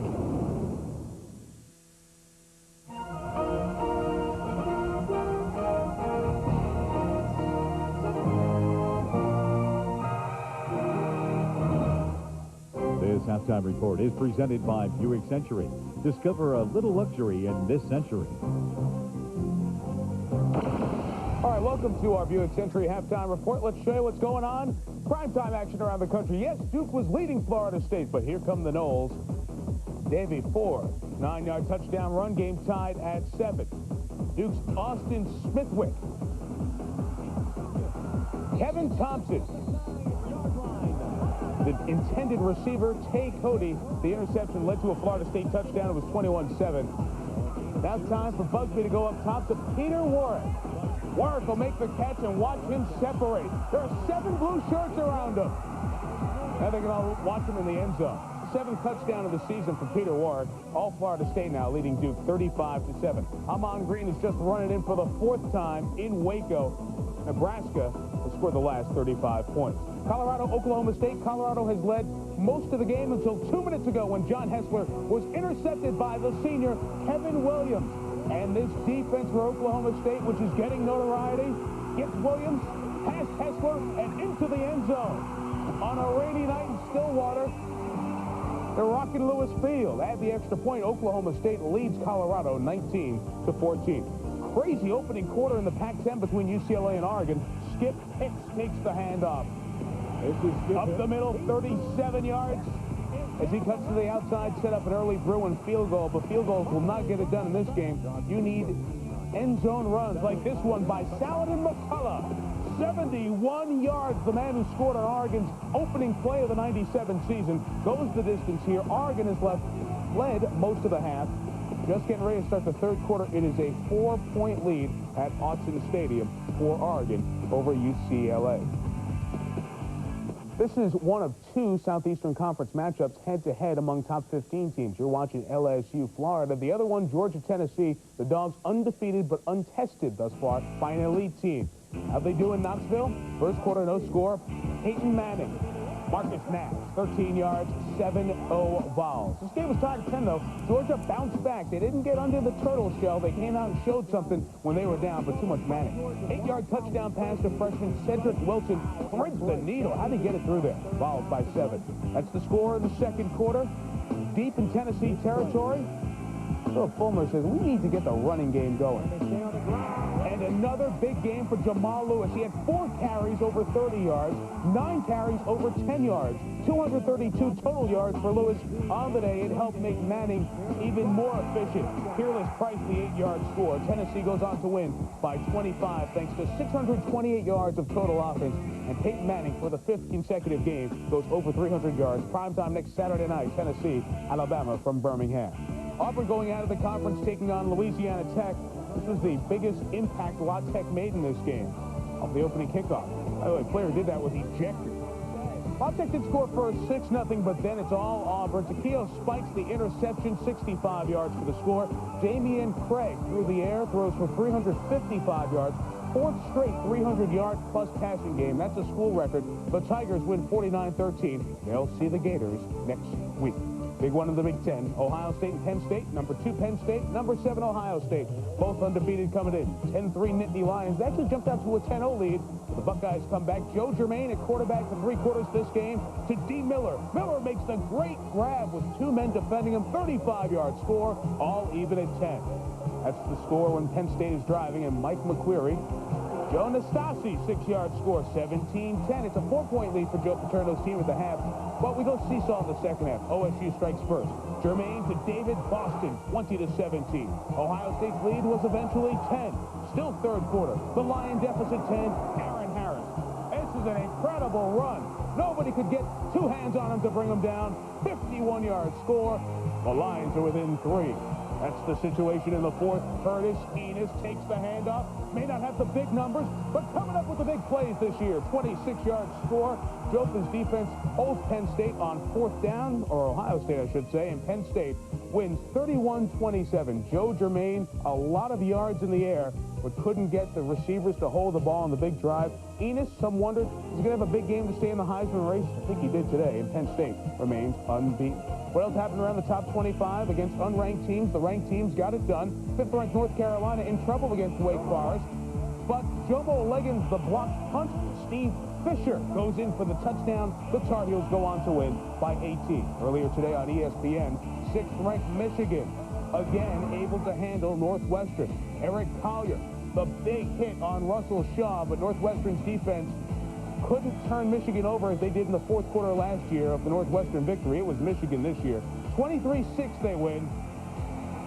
Ryan Greasy showed some elusiveness throughout the day and hit Jeremy Tooman for 2 touchdowns. Michigan 2 weeks away from a big showdown with Michigan State. Today in Bloomington, number 11, the Spartans.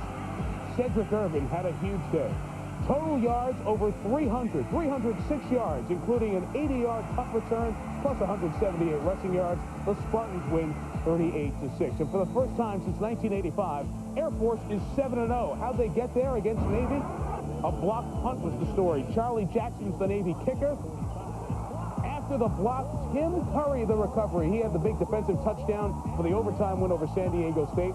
Today's score is a victory over Navy. Washington beat up on Cal. It was 7-3 at the half. Cal fumbles the opening kickoff of the second half. UW scores touchdowns on its next 2 drives. The Iowa State defense has given up 49 per game. The worst ever in college football history is 49.5 per. Texas A&M is undefeated 5-0. Herb Tyler, 40-yard touchdown run early, set the table. LSU jumped out to a 14-0 lead, which is now 7.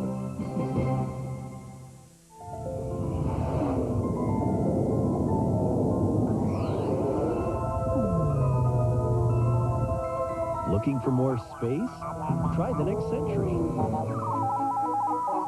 It's got the most interior space of any vehicle in its class. Because extra space is one luxurious touch that's appreciated by families everywhere. The new Century by Buick.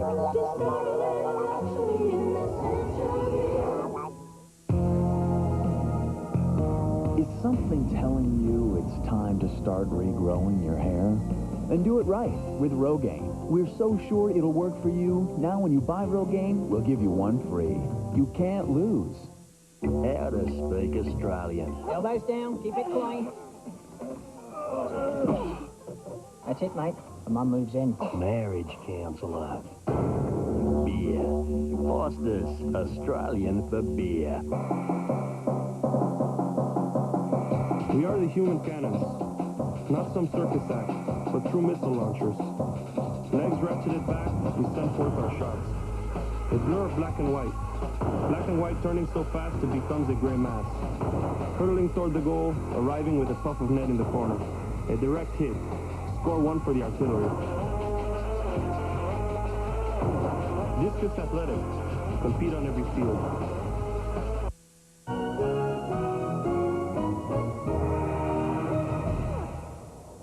And welcome back to the Buick Century halftime report from Baton Rouge. We talked about it earlier. To beat the Florida Gators, you have to survive the first-round knockout, a team that had a 91-3 edge in first quarters this year. Instead, guys, it was LSU up 14-0 midway first quarter. A little better than 42-6, the halftime score a year ago against the Gators. Well, the first thing I was impressed with is LSU's offensive line coached by Hal Hunter. They come up with an outstanding game plan, a trap, ISO play. I always felt if you're going to beat the Gators, you have to run directly at them, not around them, because they got too much speed, and it's working.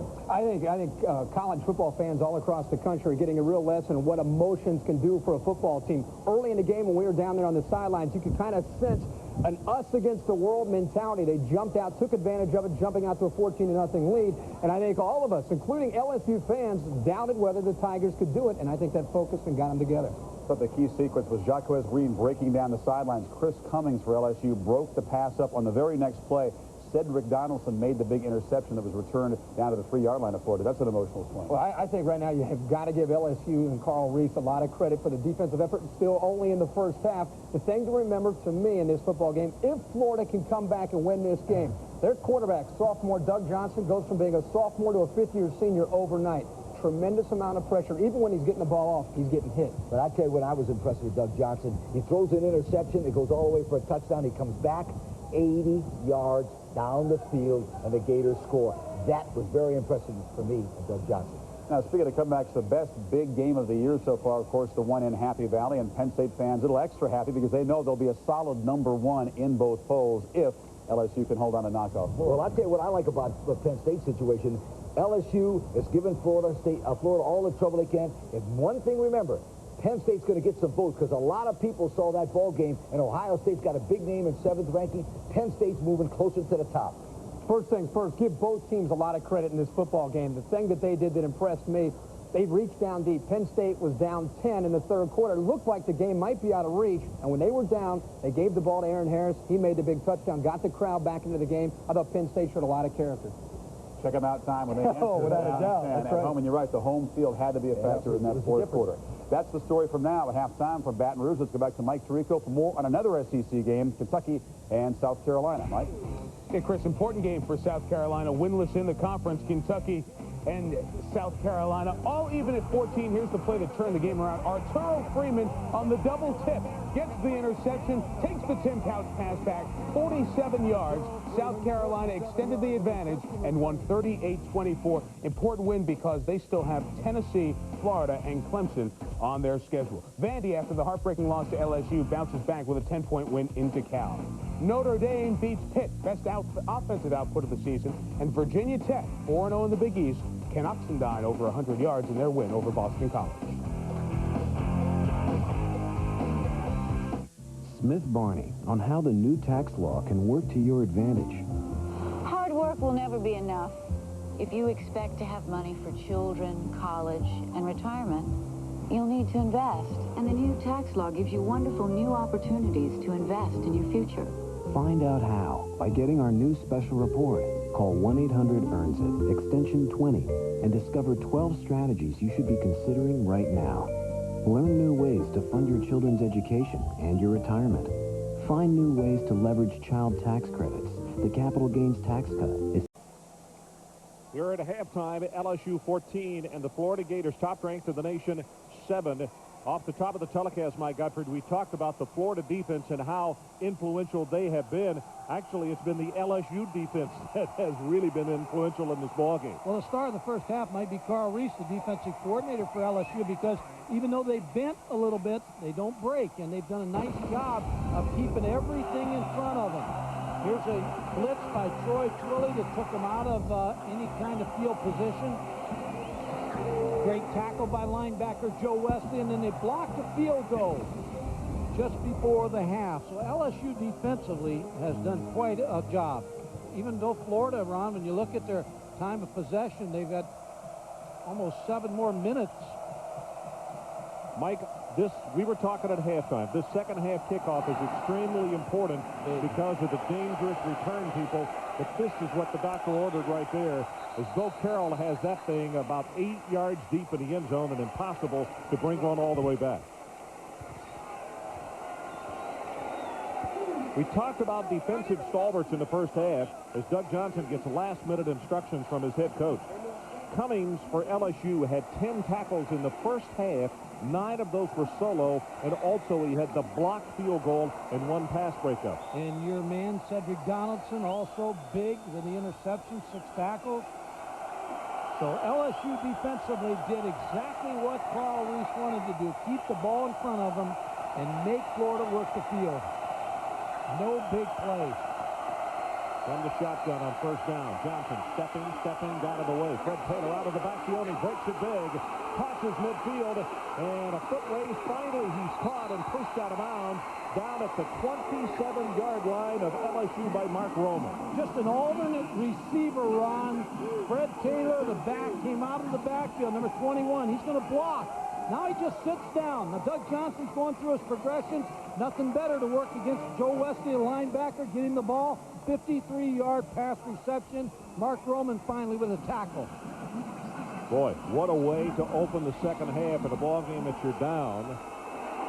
Second time trailing at halftime of the last 28 games. Well, usually the halftime's eating oranges and drinking orange juice, but I bet it wasn't this halftime. Imagine it was spitting seeds. On first down, drills the pass. That one is too tall for Kareem. Well, I'll tell you, Ron, there was a missed hold on. That's what the fans are booing about. Mo Collins actually tackled the defensive end of LSU to keep him from getting to Doug Johnson. And no call. Well, you could hear the boo from the locals here, and that's what they cited. The officials did not. So it is second down.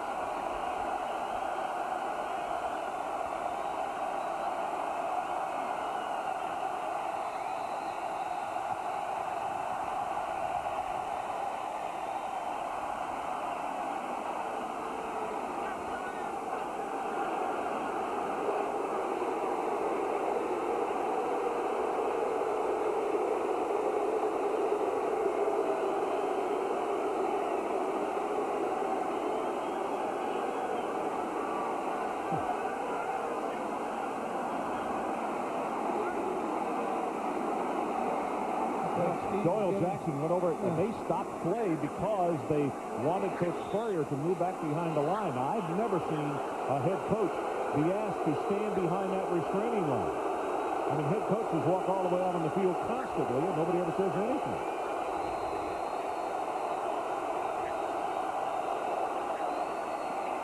Draw play to Taylor. Tough run inside the 25 to the 23. Chuck Wiley is there to make the tackle. Let's check in with Adrian Karsten. Adrian. Ron, this crowd is exactly the reason Steve Spurrier kept those Gators in the locker room as long as he did. And that last play is what they were talking about. They weren't spitting seeds, they were spitting tacks. They want to run the ball more and more in the second half because their ability to run the ball keeps LSU out of good defensive sets that would allow them to stop the pass. When they get back into that bandit look, guys, I've got their adjustment on how they're going to stop that curl route. Okay, Adrian, as you can tell, very loud down at the sideline. 6 of 10 on third down conversion, and Doug Johnson wants a timeout. So we'll take a break. 13:54 to play third quarter. Tigers still lead at 14-7. We have a deal. Today, the best opportunities are global, and so are we. We see a huge market together. The Equitable, a strong and trusted partner in the U.S. This combination means new growth for both partners. AXA, a global powerhouse in 50 countries with more than $500 billion under management. Here, have a look at the future. AXA and Equitable, global reach from a trusted friend. Equitable is a member of the Global AXA Group. Presenting the rugged Montero Sport. Well, hold on to that sandwich, because one bounce and it's mine. Oh, wait, this SUV ride's too smooth. I'm gonna starve. Unless, smooth ride, sleep.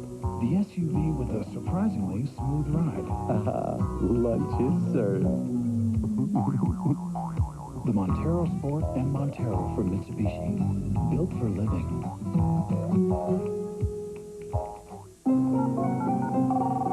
Hey, yeah, I'm calling for Pete. It's Bob, and I was just trying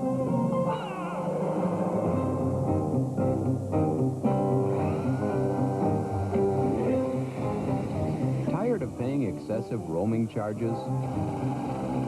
Maybe it's time to switch to Nextel, the cellular service that has no roaming charges. Get smart. Get Nextel, the national all-digital wireless network.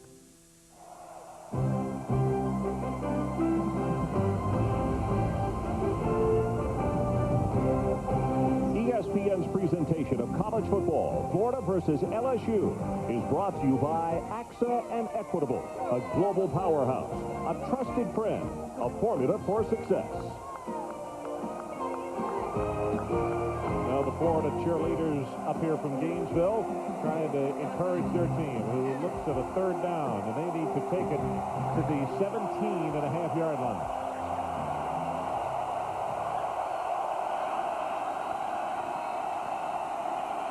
There's the blitz. Pass is behind him. But they're going to catch LSU being offside. Sure are. Looks like Troy Twilley jumped just a little too quickly. It's not enough for the first down, but it'll be a third down and very short. Twilley was trying to guess on the snap count. Yeah, and you can't guess. You've got to look into the football. When the football moves, you move. You can't move. See, he's guessing with Doug Johnson, and he lost the guessing game. Mike, that is the first penalty against LSU tonight.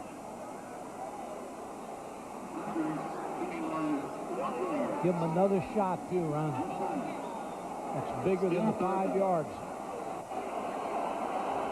So Twilley comes to the bench. And if you're Steve Spurrier, you're going to take 2 downs to get this.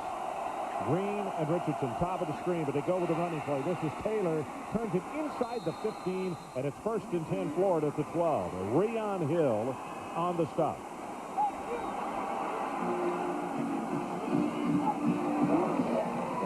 Talked about Florida wanting to run the ball a little bit more here in the second half. The adjustments that they wanted to try to take advantage of the pass rush of LSU. So they've come out and have had success with the toss sweep and running the zone play.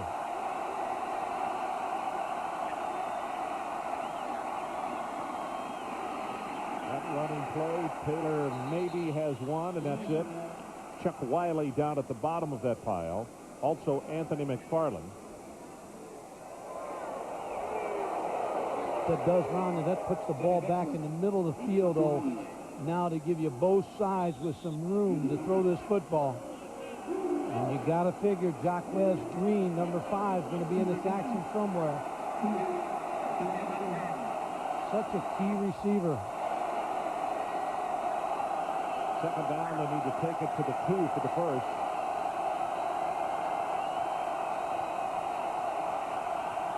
Play clock at 3. They get it off. Johnson got a man at the 1-yard line.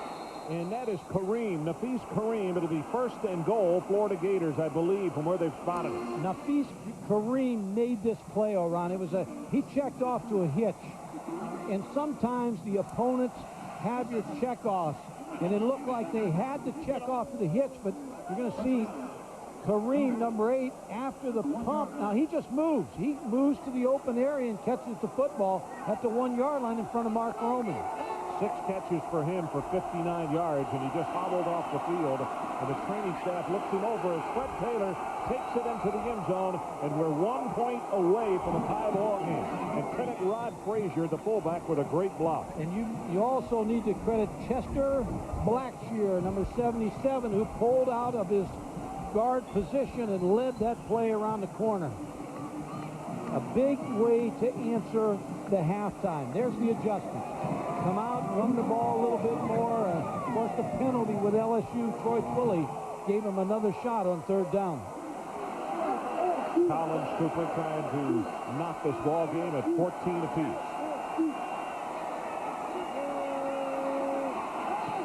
He's got it. Shows us a break in the action. 12-17 left in the 3rd quarter. Number 1 Florida 14, number 14 ranked LSU 14. We'll be right back. Presenting the rugged Montero Sport. Well, hold on to that sandwich, because one bounce and it's mine. Oh, wait, this SUV ride's too smooth. I'm gonna starve. Unless smooth ride, sleep. The SUV with a surprisingly smooth ride. Lunch is served. The Montero Sport and Montero from Mitsubishi. Built for living. Hi, I'm Dick Trickle. You want to win $100,000? Enter Napa's Win with the Winner sweepstakes. Just go to the Napa Auto Parts store and get the winner of the Napa 500. A little tip. It's going to be me. If you want to choose some other hot dog, you can still win a trip to the race. Plus almost 2 million prizes and special offers. So go to Napa and enter. That'll work. And remember, November 16th could be a really big day. I think we get champagne.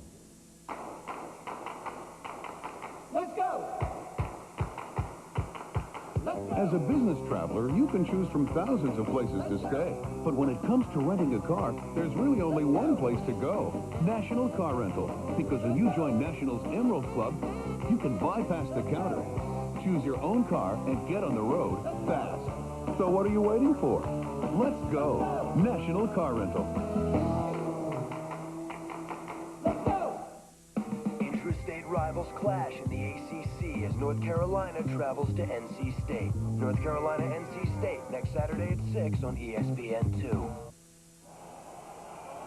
Well, we're tied at 14 as you look at Rayon Hill, and they're attending to his leg almost as though he's having problems with either Charlie horse or with cramps. But it's a cool night. I'd be surprised to cramps. Would you, Mike, this early?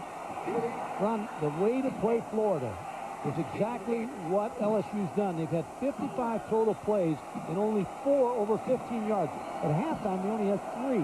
They come out in the second half, get that pass to Fred Taylor for 53 yards, and you can't allow big plays. But they're frustrating Florida a little bit. You can see Kevin Falk, one of the deep men, and this is returnable. It's Falk from the 7. Returned back toward the LSU bench. Crosses to 20, 25, and he's bumped out of bounds hard at around the 28. Dwayne Thomas on the special teams makes the stop. And here's the play, Ron, go back to the first half. He's shaking up, Mike. Talking about the 53-yard pass play to Fred Taylor. And this is the longest play they've had. Except for this play, LSU's been able to keep the Florida offense bottled up. Well, we'll get a report as soon as we can on Kevin Falk. Immediately in the ball game, number 7, the pass thrown complete out to the 40-yard line. That's Tyrone Frazier. You have to say one thing about young Herb Tyler, and I say young Herb Tyler. The Auburn game, he had just a horrible first quarter, came back and played well. He got off the mark early tonight, and he has played with consistency. He's done everything right. Even the one long ball he threw should have been caught, but Fred Weary was right on. Frazier there on that play, and he just drilled the ball right in there. There's Falk, and you can see a little grimace, but I think it'll take more than that grimace to keep him out of the lineup here in the second half. The pitch to Neely. Hit at the line of scrimmage. That's George. Tony George, who had that huge pickoff and returned for a touchdown against Tennessee, came up and stuffed that one. Well, you talked about this morning on the cut-in that we did early. When you miss a Cecil Collins, now remember, the Diesel's not here tonight. Here's where you miss him. When you start to get into the second half, you wear down defenses. You got fresh running backs, but now all of a sudden, Falk and Mealy's had to do all the carrying. There's no Diesel here, so you don't have the fresh backs in the second half. Frazier in motion, top of the screen. Sets the throw, good pressure from that right side. Got him open. Complete inside the 35 to Larry Foster. And Willie Rogers was all over the play, and because of the mobility of Herb Tyler, he avoided it. You can't throw the ball any better. You can't play the quarterback position any better than Herb Tyler's playing it tonight. Stands in the pocket. Steps up. You talked about the rush. Now he's going to find Larry Foster against Tony George and lays the ball in there perfectly. Tyler calls the signals as they move back into the student section of the stadium, and it's very noisy even for LSU to hear. Falk back in the lineup, so obviously that stinger a moment ago, not too bad, but they go with the fullback, and it's Banks, who broke a big one and scored a touchdown in the first half, and he will take this one inside the 25. Banks is a youngster that they think will be a quality running back and really one that will earn high marks here. He's only a freshman. And they've struck on some things against this Florida defense tonight. Quick running plays.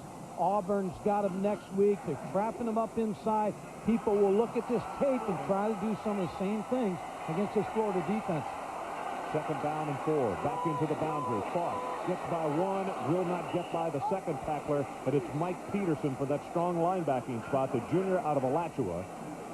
Boy, and he put him down solidly. You know what we haven't seen since the early in the first quarter? The option play.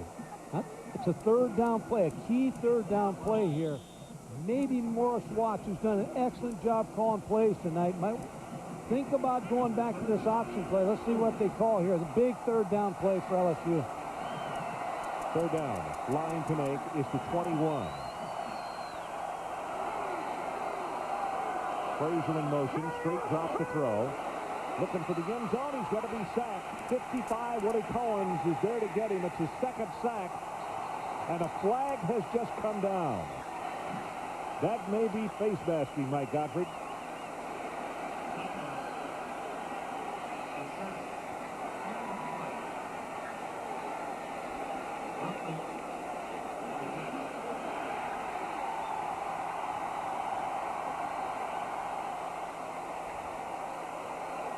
See the pressure here? Willie Cohen's number 55, and I believe they're going to call him for face masking. It is a first down, LSU. The ball has been spotted at the 20-yard line. If you just joined us, LSU just vaulted out in front of this ball game, 14-0. Florida has worked its way back. They've scored here in the third. And right now, the Tigers driving again. About to go under 9 minutes to play third quarter.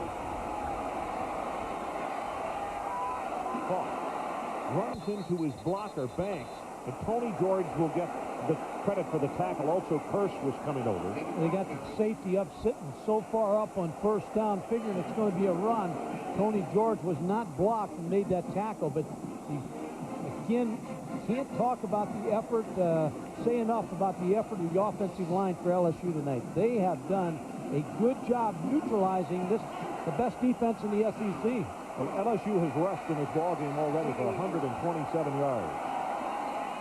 Short drop to throw. Looks for the end zone.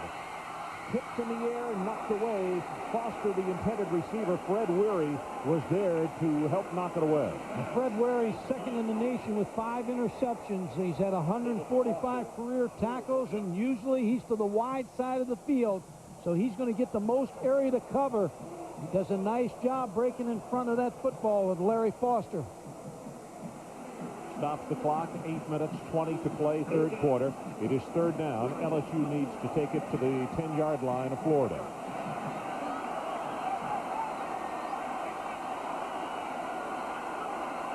Eighth play of the drive.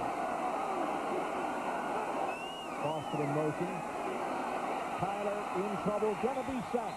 What a huge time for Ed Chester to come through and make the tackle, and they knock him down for a huge loss.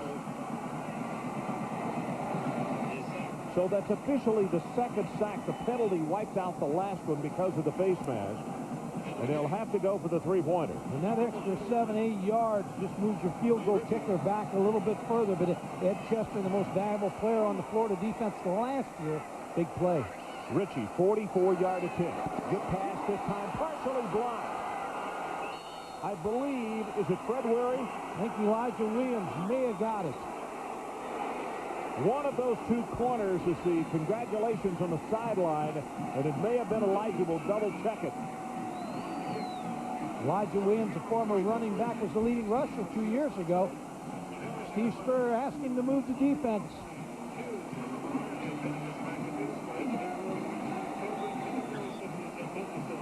So it is going to be officially Elijah Williams who gets the block. What this young man has done is incredible, to move from offense back over to defense, where he played some in high school, and he's done an outstanding job. There's Johnson set to the pocket, going to go on top on first down, looking for Green, and it's incomplete. Florida asking for pass interference, and there will be none called. Let's check in once again with Mike Tirico. Mike? Ron, UCLA was down 11 at Oregon, but they have come back. Watch the great play-action fake by Cade McNown. 40 yards to Jim McElroy. UCLA late third, leading by 3. Ron and Mike. All right. Speaking of a team that loves to go up on top, if you look at Bobby Stoops on the sideline, talking it over with his defense, and I'm sure still asking questions as far as what is LSU, what are they doing?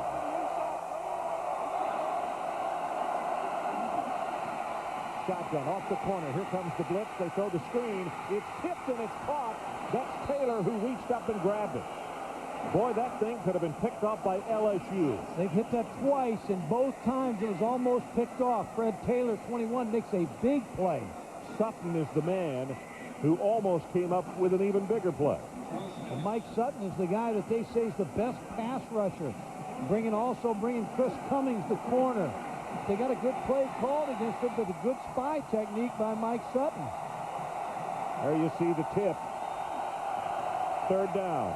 They need to take the ball to the 37-yard line.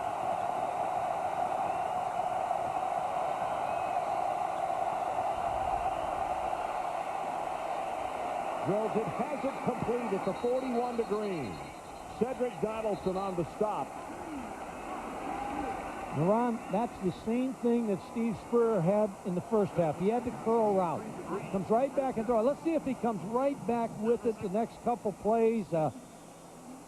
When things go well for him, he likes to repeat the same play. Let's check in with Adrian real quick. Adrian? As they come to the line, Ron, what they're trying to do in that play is to get a robber to help out. Mike can explain that, but they're trying now, Florida is to run that to both sides and really foul up their defense. Here they go with Green and the quick handoff. Back turns the corner, crosses to 45, and Mark Roman will punch him out at the 49. Not literally, but they'll knock him out of bounds at the 49. Carl Reese said about Jacquez Green, he says the best receiver we've seen this year. He was an option quarterback in high school. Didn't know when he came to Florida whether he could run those routes like the Florida receivers, but he has been a quick learner. To show you how everybody has to play everything in that system, in 1995, Jacquez Green had 2 punt blocks on special teams. Taylor bounces it outside. Paul puts a head down and goes out of bounds over Chris Cummings. And let's see where they're going to spot him out. Looks like around the 42. That Fred Taylor has been the difference in the second half. Made that catch, that pass for 53 yards, and he has ran the football stronger in the second half. Adrian talked about talking to Steve Spurrier. He wanted to come out and establish the run a little bit more. 67 yards and 2 touchdowns for Fred Taylor. But they seem to be controlling the line of scrimmage a little bit better, running the football. Well, he's run for over 100 yards in the first 5 games, and tonight we'll check his numbers to see what he has. Going to go on top. Down there, incomplete. McGriff in the end zone, and they say Cummins covering on the play, and it's incomplete. You made a point early. Now, Chris Cummins look at his jersey. Now, he's sweating now. His tongue is hanging out. They run him down the field. He doesn't get a break. They run a bunch of different receivers at him, and it sometimes takes its toll late in the ball game. But he's able to run right with Travis McGriff here. He gets his hand in there and knocks the football out. Fred Taylor, by the way, 17 carries, 67 yards. Here comes a corner blitz again. Pass on the mark. Richardson steps out of bounds just short of the first down at the 32. Making Florida's offense work the field again. They'll give them the 10-yard pass. Look at this passing chart. All the underneath throws that they're given. And then look here deep. Not giving them the big play. They will not allow them the big play tonight. And that's been the difference, except for the play to Fred Taylor, the pass out of the backfield.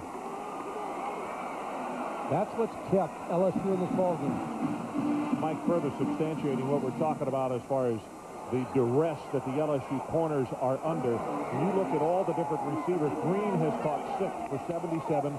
Kareem has caught 6 for 59. Richardson, that was his 4th catch for 48. And McGriff has caught 3 passes for 27. They just keep sending them at you.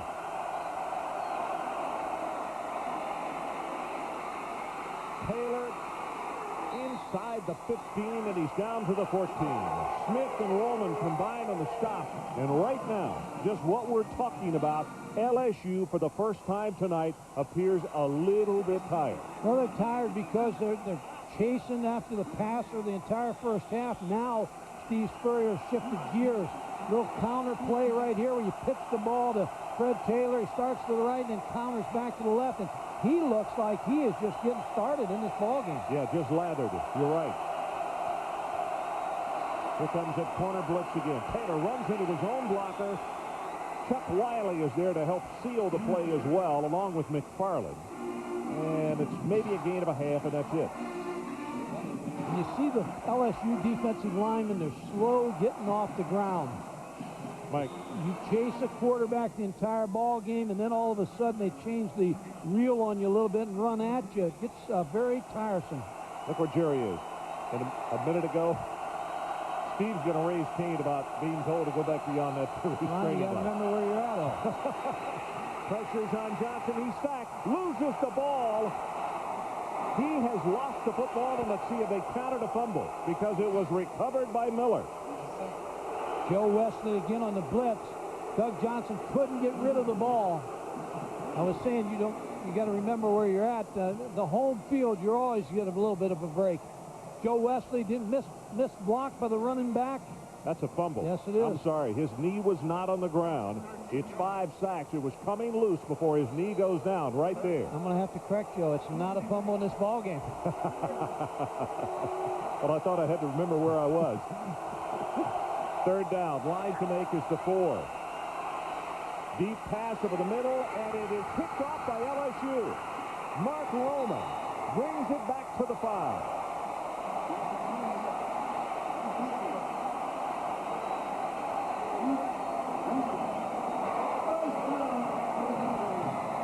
Badly overthrown ball by Doug Johnson. Really no receiver in the area. Mark Roman with the interception. Good block by Fred Taylor. He steps up and gets the blitzing linebacker. Trying to hit Aaron Kinney, the tight end, but here's the interception. Now the job LSU has to do, they've got to get out of this 5-yard line. Backed up here against this Florida defense. And for Florida, this is like a deep punt. They would like to have had the point, but LSU's got to go a long way as they go straight ahead with the running play. You know, one of the things also, last Tuesday when I was down in Gainesville and visiting with Coach Spurrier, he said, you know, we have been fortunate. He said none of our mistakes have really blown up in our face this year. Well, tonight it's come a little bit closer with the 2 interceptions, the 1 long return. It cost them a touchdown. What could have been a fumble out closer to midfield just a moment ago, and now it's an interception. So, you know, he's he says, we have been a fortunate football team. Very fortunate they didn't lose that fumble because they still have field position on their side. If they can stop LSU here. Yeah, they can stop them here, and it's a very big third down. And you can bet Morris Watts is not going to do anything silly to put the defense in jeopardy. No, but he needs a first down, though. You can't play conservative and win this football game. And Morris Watts knows what his quarterback, Herb Tyler, can do. He wants to pick this first down up because you do not want to punt the football to Florida and have them have this good field position. Frazier checks into the lineup. He comes out to the left, bottom of your screen. Third down conversion, 1 of 4. There's Larry Foster, the inside receiver at the top, his best receiver. Play clock at 2 and 1, barely got it off. And I think Larry Foster might have got a timeout. He may have called timeout and saved this play.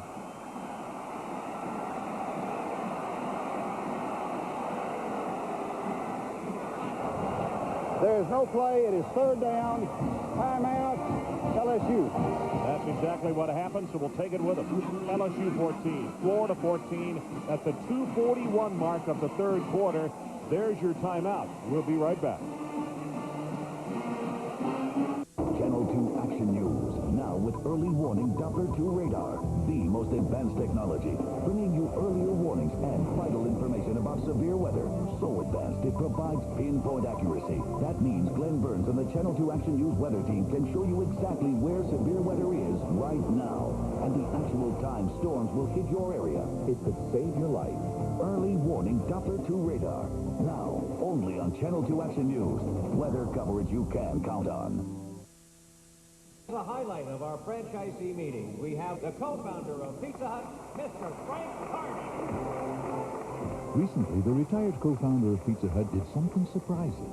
He bought a Papa John's franchise. Sorry, guys. I found a better pizza. Today, he owns over 40 restaurants. Papa John's. Better ingredients, better pizza. He's got it. Try our Grandpapa. That's an extra-large pizza with 2 toppings for only $9.99. Professor Sterling Sharp is conducting research at Bristol University's Theoretical Football Laboratory. The computer's running various scenarios based on if the United States was invaded by Canada. And consequently, the CFL absorbed the NFL. And what about the 110-yard field differential? Do it again. Professor Sharp. Yes. The results of the Brett Favre staying in Atlanta scenario.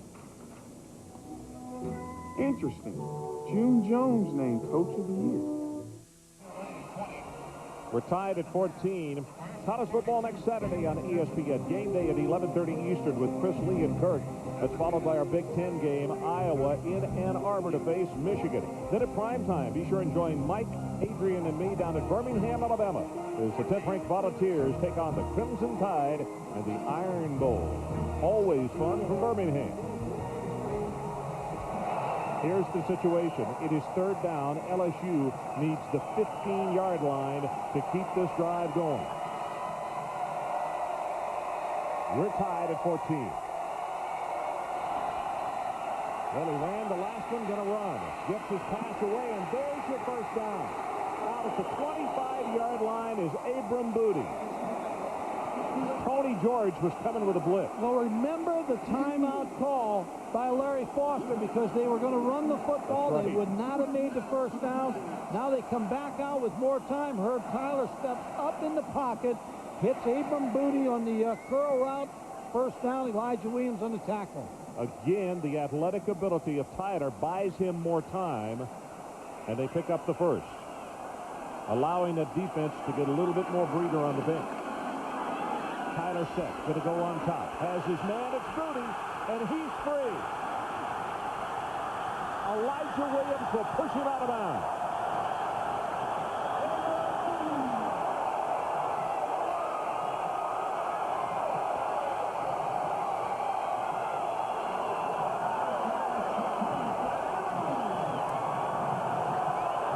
The last time we had LSU on, Booty didn't play. He was suspended because of missing a meeting. Well, he was the #1 receiver in the state last year. Came enrolled here in January. A gamble by Fred Weary, number 24. Didn't look like he was going to be an established player when he first got here. He was lost. But the coaches said because he was here in the spring, he came back in the fall, the light bulb came on for Abram Booty. Timeout called by LSU. So we'll stay right here as the Tigers all of a sudden have burned 2 quick timeouts in this third quarter. But I guess it is a better situation than to make an error if a player is not sure. Yeah, exactly. If you want your players to be confident in the play call, and obviously Herb Tyler was not ready to go on that play. Well, coming up on Monday night on ESPN, it's NFL Primetime at 7:30 Eastern. Mike Tirico and company with 90 minutes of nonstop NFL news, features, and analysis, leading you up to ABC's Monday Night Football. This week, Troy Aikman leads the Dallas Cowboys at the brand-new Jack Kent Cooke Stadium as they take on their longtime rivals, the Redskins. It comes your way 9 o'clock Eastern on ABC's Monday Night Football. Well, Mike, this scene down here in Baton Rouge this is Saturday night fun to Bayou.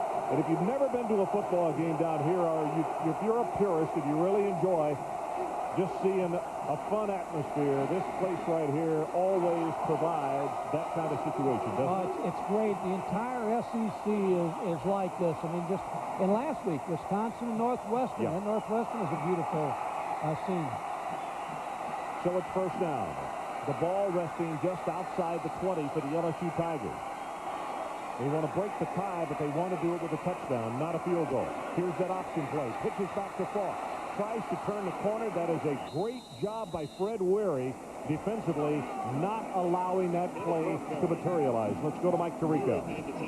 Ron, fans locked into this game. If maybe you didn't see the longest game in American League Championship Series history, it ends oddly. Omar Vizquel bunting with a runner on third. Misses the bunt, but it's a passed ball. Marquise Grissom, who would have been the GOAT because he blew a fly ball earlier, scores the game-winning run. Indians win 2-1. That's the score of the series as well. Our situation, clock running. 90 seconds left to play third quarter. 2nd and 8.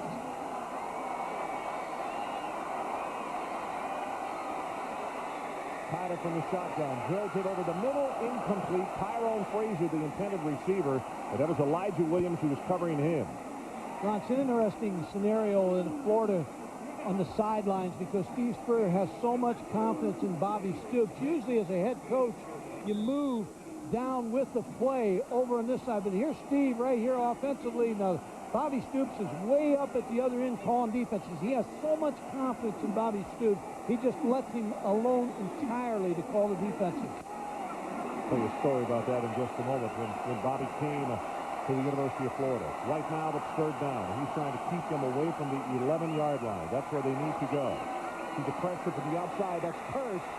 And the pass thrown, it's really skied for the end zone, and if it had been caught, Frazier was out of bounds. And again, Javon Curse is the man who is putting on pressure, and I think Tyler is shaken up. Because I believe Javon Curse got right around his ankles and caused that bad throw. But he may have hurt his ankle. Javon Curse, number 42, is going to come right over Kevin Falk. Hits him right around the ankle. Oh, my goodness, the late hit. That's Kelsey. No flag was thrown.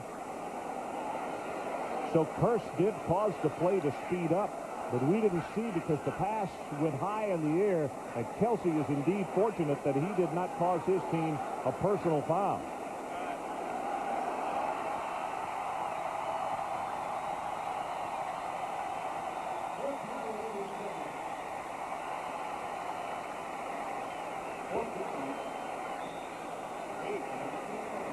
Jerry DiNardo asking his quarterback if he's okay. What a shot he took. Here's the hit coming up right here. The ball is delivered. And then there's no question. That should have been a 15-yard penalty. Field goal attempt of 37 yards coming up by Ritchie. Good pass, and he has missed it. hit it badly off to the left and no good.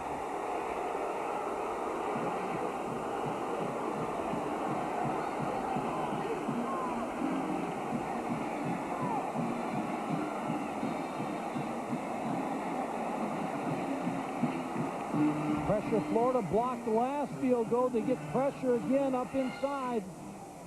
Just hooked it. Didn't get any height on it. And he just rushed it. No question about it. And it cost the LSU Tigers any kind of scoring opportunity, and they come up empty.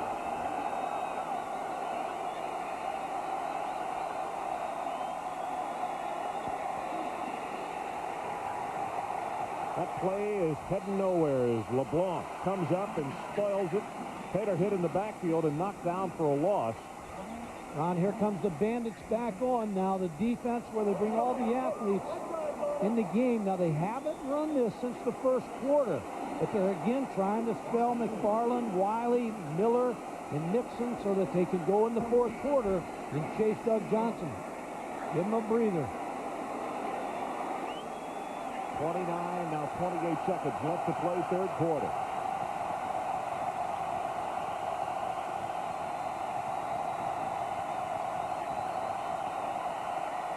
Pressure on Johnson. They try to set up the screen. Gets his pass away, and he wisely throws it short. As Troy Twilley was the closest man to it. And Ron, I like what Carl Reese is doing. Not only does he bring a lot of backups in, but he also blitzes them. I mean, he brings them in and gets them active where they're coming after the quarterback. An all-out blitz by LSU, and they put pressure on. Sykes is the man who was applying the pressure. So let's reassess it. Third down for the 16. They need to take the ball to the 30 to keep this drive going.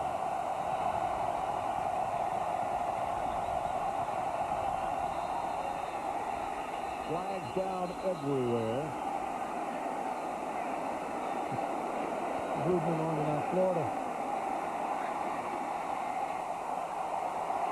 Ron, the other thing this does is when you bring a group in and you give them a special name like the Bandits tonight, they're into practice, they're into the game. They know they're going to get their chance. Now they're coming out.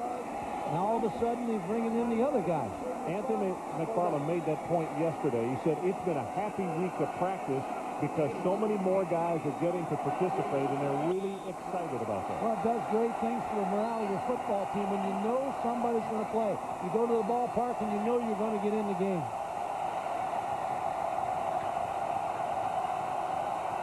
Low pass. Johnson with a nice job of picking it up. Goes long. It's Jacquez Green, and he cannot make the reception. Now, Ron, that looked like pass interference there. Now, Steve Spurrier is really on the official in front of him.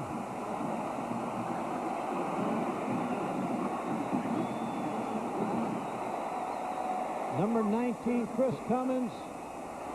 Well, I don't know. He kind of pulled up. Ball's underthrown. I'm not sure that was interference. I'm going to scratch that. I'm pulling that one back. Robbie Stevenson to punt. He has one for 58 yards. You see 3 seconds left in this third quarter.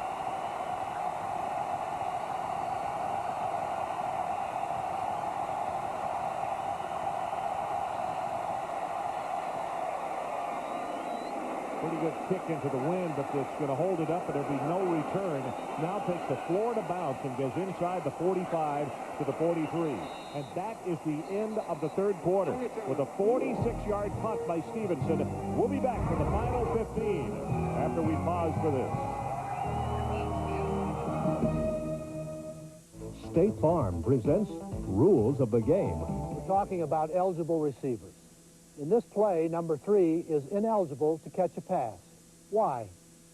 You worry? You're overprotective? You're a parent.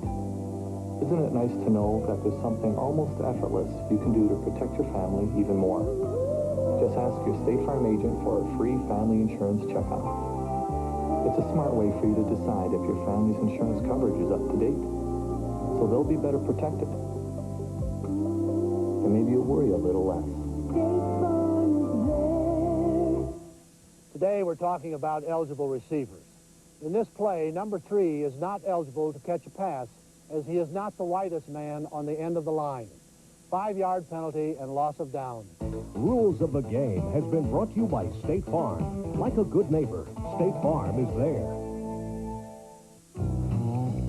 Presenting the rugged Montero Sport. Well, hold on to that sandwich, because one bounce and it's mine. Oh, wait, this SUV ride's too smooth. I'm gonna starve. Unless, smooth ride, sleep. The SUV with a surprisingly smooth ride. Lunch is served. The Montero Sport and Montero from Mitsubishi. Built for living.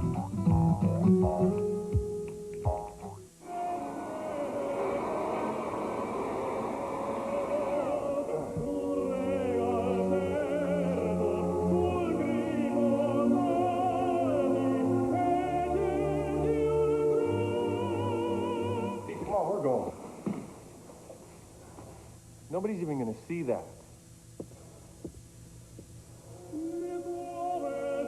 Comfort that never quits.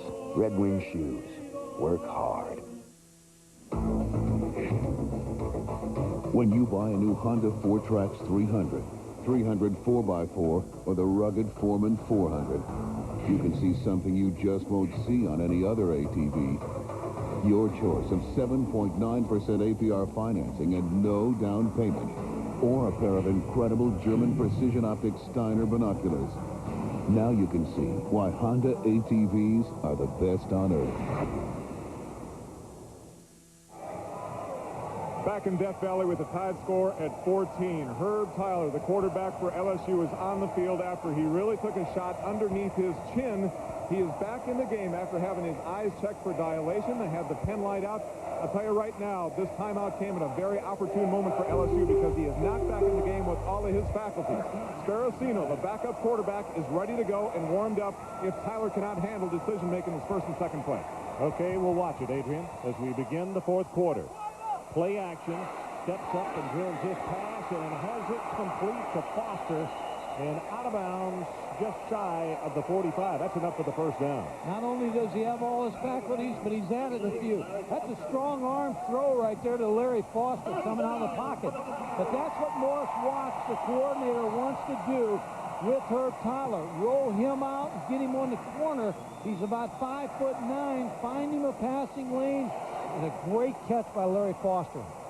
And, Ron, you also think if you're an All-American back, it's Kevin Falk time, too, to run this football. But he gets the handoff, squeezes one up the middle, goes inside the 40. He's down to the floor to 39, and Tony George is there to make the tackle on him. That's a gain of about 6. And George is shaken up after making the tackle, holding his right wrist. Ron, you're seeing an All-American effort tonight by Alan Faneca, the right guard. They have just chose to run over number 66. Here's the block that he has on Reggie McGrew. Just does a nice job tying him up so that Kevin Falk can get through. George, who's down, and as we said, holding his right ankle, has 6 tackles tonight as you look at Allen. And Faneca, an outstanding lineman, and boy, George is really in pain. As you can see, he's wincing as they try to touch that wrist. And now down on the sideline, Danny Boyd, who's a sophomore out of Bradenton, Florida, is warming up kicking, and it would appear that Wade Ritchie, who missed so badly on that field goal attempt a moment ago, might not be scratched. And now a timeout has been called, and it looks as though, Mike, they have brought an air cast from the sideline for Tony George. This does not look good for the Florida Gators.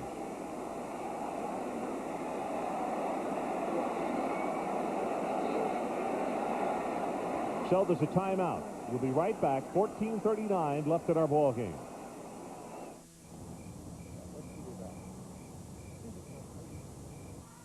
We make changes day and night to increase performance. And after winning the PPG Cup Championship, racing tradition dictates we make one more, which suits us just fine. Because as you can see, at Honda, we never stop improving.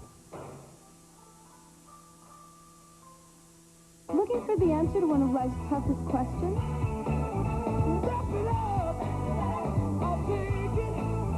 Drive into Sonic for dinner. We make everything fresh to order, then serve it up hot, fast, and ready to go. Like our chicken strip dinner with fries, Texas toast, and gravy. Our new country fried steak fingers dinner. And our new golden fried shrimp dinner. Complete dinners, ready to go.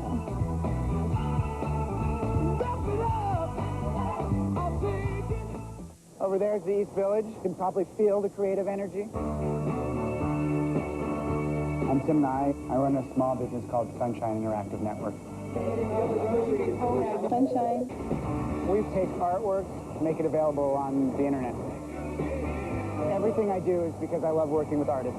There's always the tug between commerce and creativity.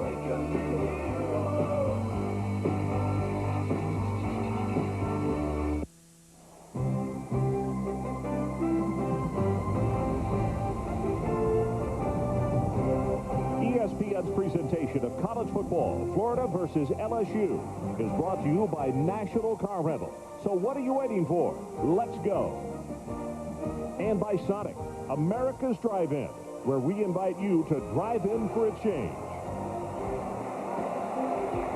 Tony George on the sideline, and you can tell he's not only in pain, but he's disgusted because a competitor like that, Mike, does not want to miss one down of a game like this. He knows that his club needs him badly. Boy, that drop play went nowhere. Rutledge was there to just eat up the running back Foss.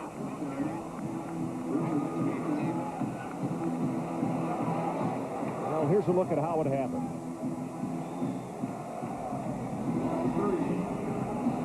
He really absorbed the blow delivered by Foss.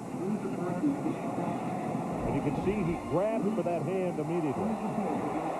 Third down for the LSU Tigers. They need to move the ball just shy of the 35 of Florida.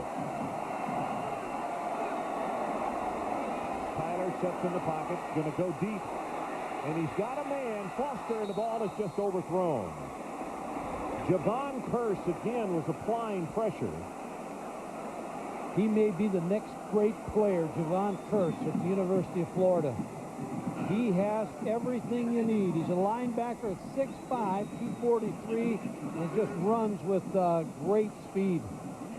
He puts the pressure, being blocked, gets away, gets his hands in the face of Herb Tyler. Looks like Witten is going to be punting rather than Chad Kessler because of them being so close. The pooch punter. And he aims for the sideline. Very high kick. The wind holding this one a little bit, and couldn't get it to stay back in the field of play. Florida will take it over to 20. Well, coming up on Friday night, it's that time again.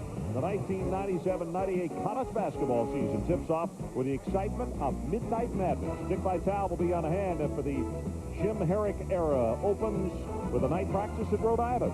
We'll also be at Duke, South Carolina, and at Tennessee with the Volunteers and Lady Ball celebrate Midnight Madness this Friday on ESPN. Ron, I'm happy to see Jim Herrick back. They'll do a great job there at Rhode Island.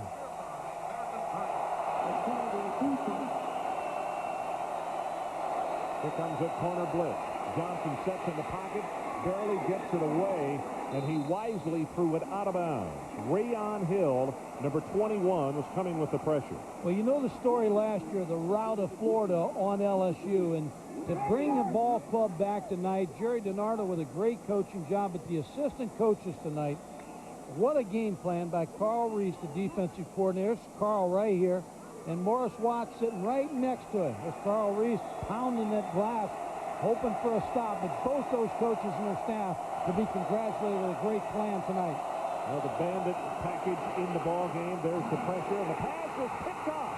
That's Donaldson, and he will score.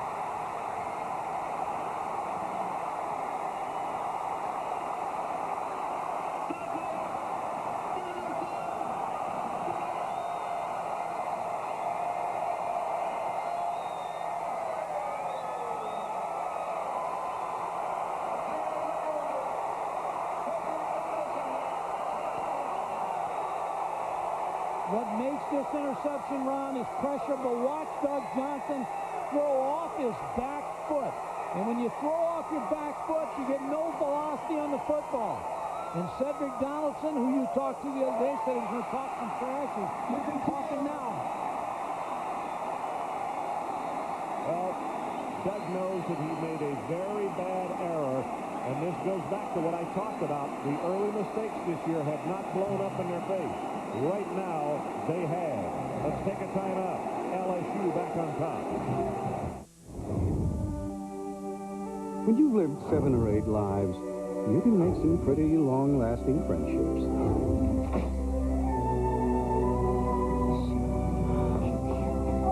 But even when you've known someone forever, Take a check. Oh, I'll take your check. Can I see some ID, please? without ID, you're history. Use the Visa check card. It's an ATM card that deducts directly from your checking account everywhere Visa's accepted. Works like a check, only better. By the way, Caesar likes me better.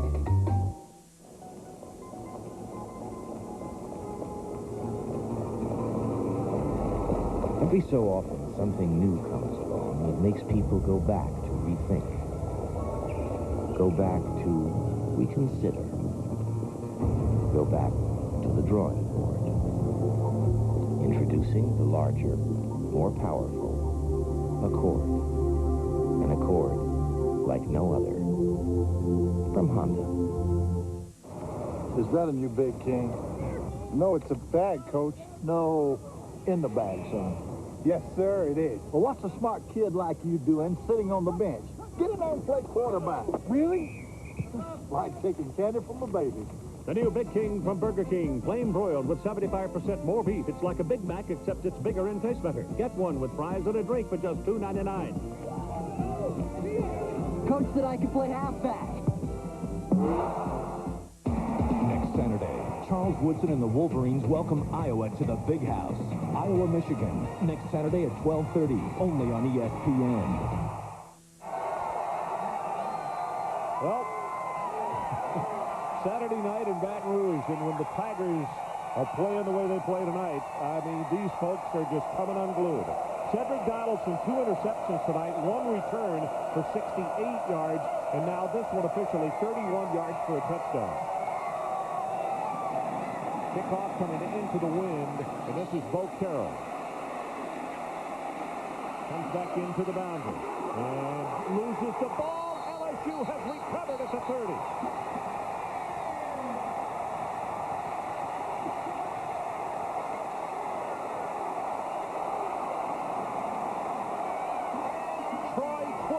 With the recovery.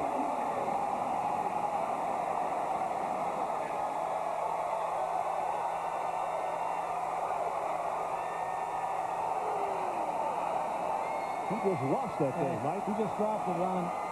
But Troy Twilley was Johnny on the spot in recovery, but now LSU's got to turn this into at least 3 points. They want 7, but they need at least 3 on this drive.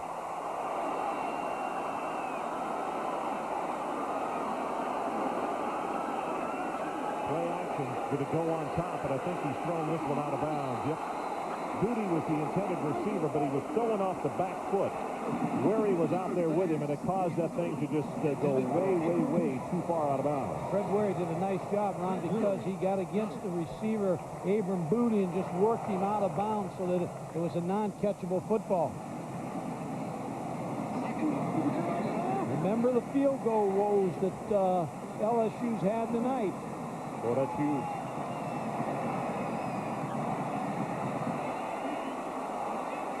You see the movement of the sideline. Richie missed. Boyd was warming up, and now that's the final timeout by the LSU Tigers as they want to talk it over on 2nd down. So we'll take a break. LSU by a touchdown. We'll be right back. For over 20 years, you've enjoyed the mouth-watering taste and top-quality service of Western Sizzlin'. Our meats are the freshest, cut right here on the premises and cooked to order. We serve you potatoes so big they're a meal by themselves, and you'll find the freshest salad bar anywhere. Plus, enjoy our dessert bar free with any entree. Western Sizzlin' also has a large banquet room available for all your needs. Western Sizzlin', Martha Berry Boulevard. Call-in orders are welcome. Take a look at this. With Nations Bank PC Banking, this is how you pay your bills. See this thing here? click on that. Then you go to this little doodad and click on that. Then you type in that and do that. Oh, am I being too technical? Anyway, with Nations Bank PC Banking, you can pay all your bills like this anytime you want to. I love that. America's fallen in love with hockey on ESPN, and those charming black and white commercials. Well, what's not to love? But now, through the miracle of modern technology, ESPN will be entering an exciting new season with an exciting new look. It's going to bring the whole commercial thing into the 90s. The Detroit Red Wings will be red. The St. Louis Blues blue. The Blackhawks will be, well, black. It's exciting, and I'm excited. And the players, well, they're excited too. Check is Green on the sideline, knowing that at 12 minutes and 54 seconds that normally that is just a huge amount of time for his offense to score. But the situation tonight, a very pesky and unpredictable LSU defense has thwarted that. They only had 14 points tonight. And Mike, I would suggest one other thing to look at for this point of the ballgame. Penalties, 4 against Florida, and 4 turnovers. For LSU, only 1 penalty and 1 turnover. And Ron, I'd look for some kind of rollout here with Herb Tyler, getting him out of the pocket some way. Sets deep, drills the ball, has it complete. That's Booty. Inside the 20s, down to the 15. Fred Weary tackled him. Well, they didn't need to take him out of the pocket. Herb Tyler has played a great football game tonight. Talked about the problems he had in the Auburn game. He has played lights out tonight for LSU. He reads the short post pattern. Abram Booty on the route. Just right on the break against Fred Weary.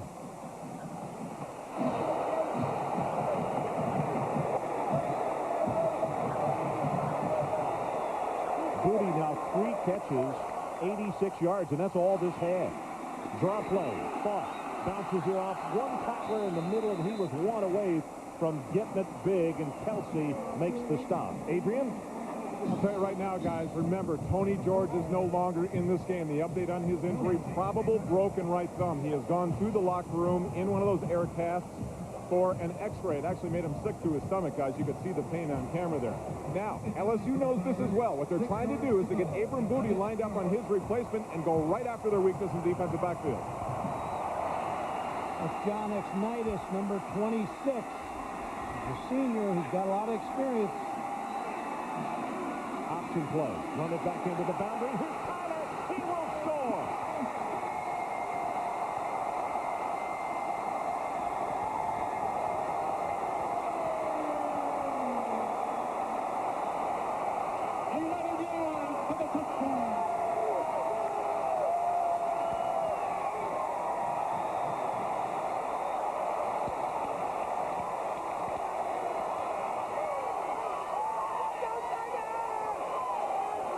The LSU Tigers trying to make it a 14-point lead.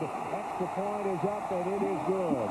Danny Boyd with the successful try, and with 11:40 left in our ball game, all of a sudden we'll start keeping a close eye on that clock as number one position is in jeopardy. Let's take a break. We'll be right back.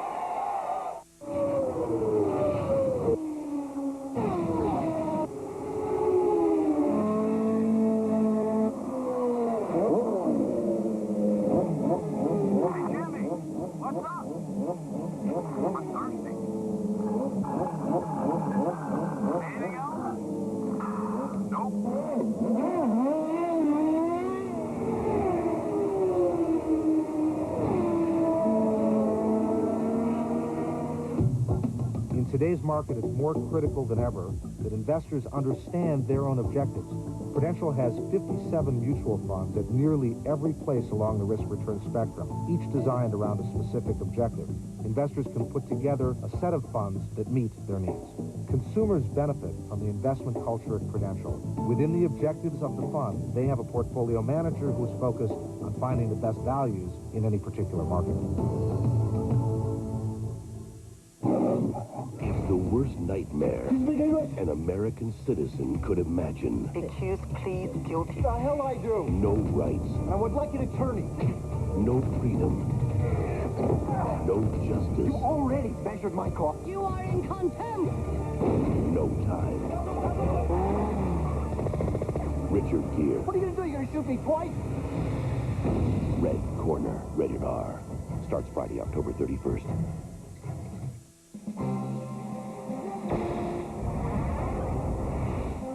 So here's a look at Tyler on the keeper.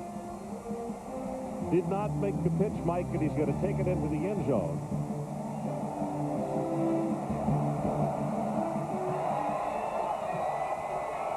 He had to have a big night, and Herb Tyler has had an excellent night here.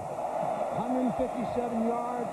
He ran the ball in the option. He's scrambling for 46 yards and 2 touchdowns. Remember, no big turnovers out of Herb Tyler. This kick going to be taken by Bo Carroll. Would like to make amends for that fumble he had a moment ago, and he is going to be tackled at the 22. Gatlin, one of the first men down to make the hit. The LSU's been opportunistic all evening. They blocked his field goal. Come back, Doug Johnson. Here's the interception. First interception. And they missed the field goal. Come back to the interception by Donaldson for the touchdown. And then on the kickoff, Troy Twilley with the fumble recovery. So they've taken advantage of Florida mistakes. Mike, back to live play. If LSU called a timeout, they don't have a timeout. The defense coming over toward the bench. They took, they took the 2 quick ones. Well, Steve Spurrier is yelling at the official in front of him. That's exactly what he said. Exactly what you're saying.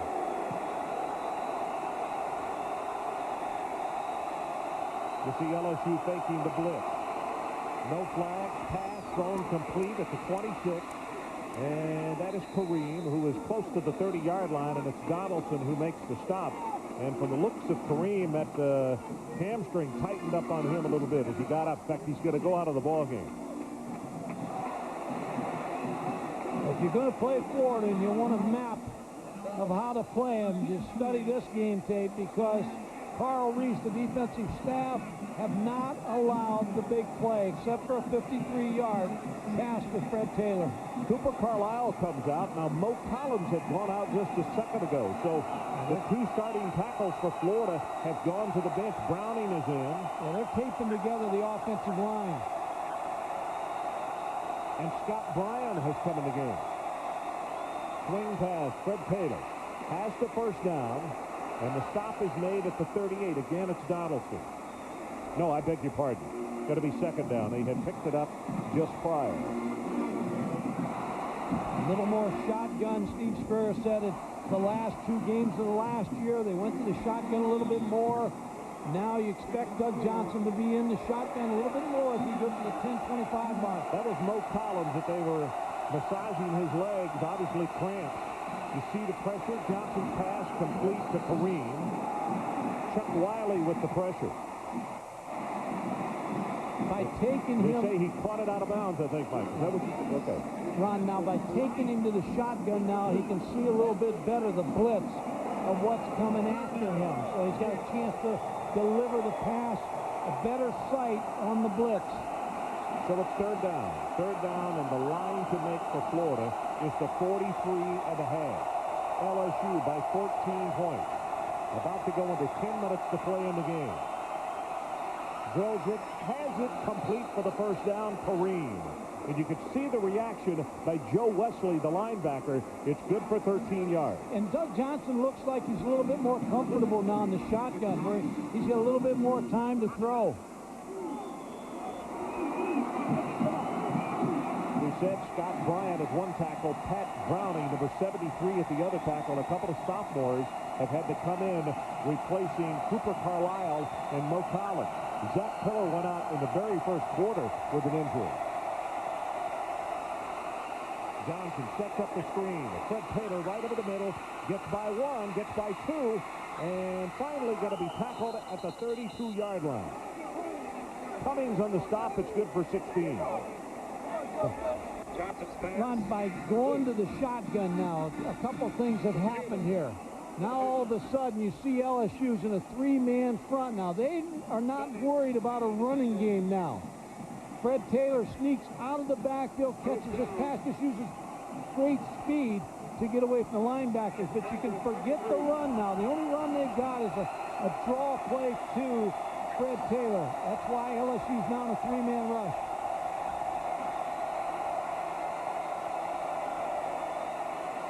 Pressure on Johnson, barely got it away, and it's going to be overthrown. Richardson is the man that he wanted, and there's Troy Twilley again, who was applying the pressure. Pat Doug Browning, is slow getting up. Look at this. Well, you talked about Steve Spurrier, said he took far too many hits in the Arkansas game. Here's what's happened to him tonight. Sacked 5 times. Troy Twilley. And those hits, like body blows in a boxing match, they just keep taking their toll on you. Doug Johnson has proven he is a very tough guy there. 29 of 49 and 3 pickoffs. Gets his pass away. That's complete. Good for the first down, and the official says keep the clock running. And in fact, when they snap the ball again, it's going to be under 9 minutes to play in the game. Again, LSU just keeping everything in front of them. Wholesale substitutions. Trying to keep fresh people chasing Doug Johnson.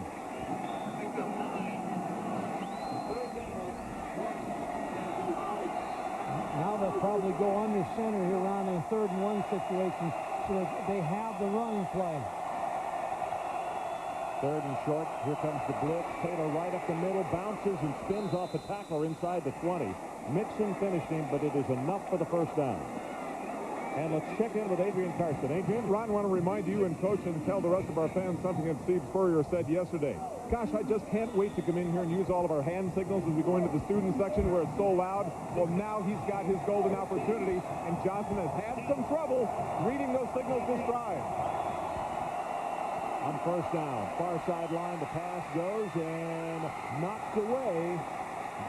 Cedric Donaldson, who already has 2 interceptions, working against Green.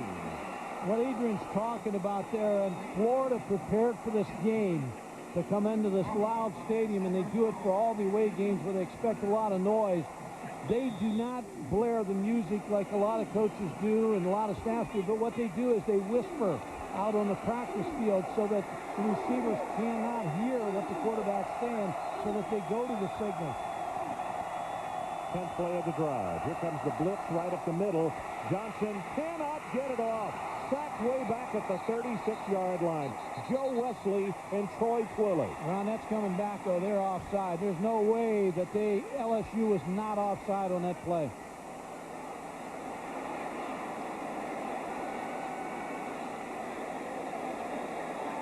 There's the call, and it's going to cost the Tigers 2nd penalty. I believe it's Joe Wesley. He's so far over and knocked the guard down before the Ryan Kalick before the ball was snapped.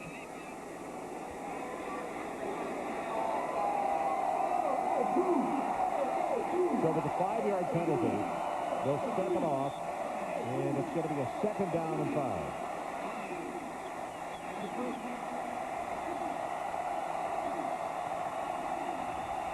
The ability now not to huddle, getting the signals from the sideline, cost them some time, but if they were huddling, it'd be about the same amount of time to get the line of scrimmage.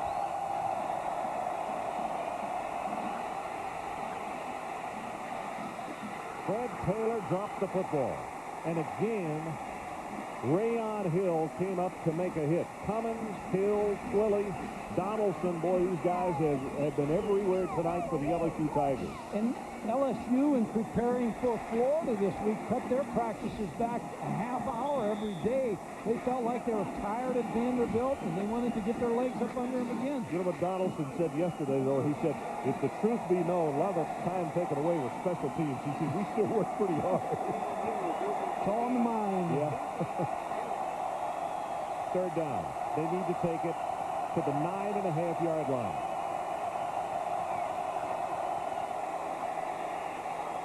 Got it complete to his tight end, and Penny, let's see if he got the first down. He is very, very close. Flag down in the secondary.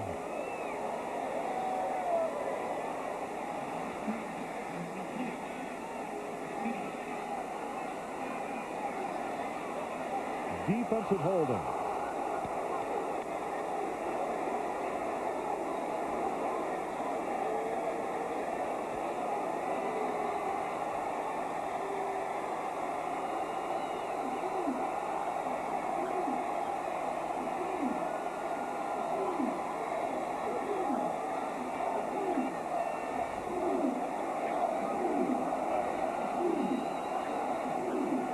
Time left on 7:48.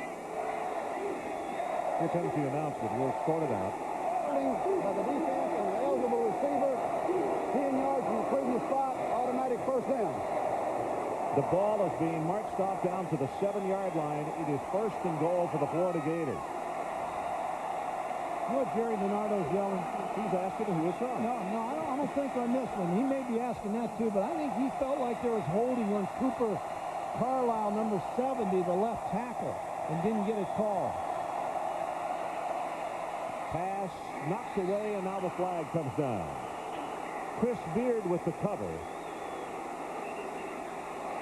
Now he'll be asking who.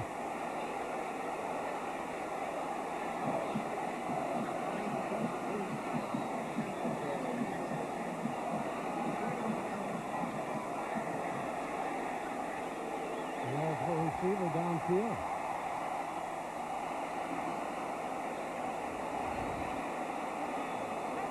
Foul is an ineligible receiver downfield by the offense. The foul is 5 yards from the previous spot. Still first down. So it cost them 5. You could see him asking Travis McGriff what in the world happened, how they wound up with that. Well, what happened, Ron, I think, is one of the receivers was covered. Yeah. And they had 3 receivers to one side. One of them was on the line of scrimmage, covered by another receiver on the line of scrimmage. So once he went downfield, he's an ineligible receiver downfield.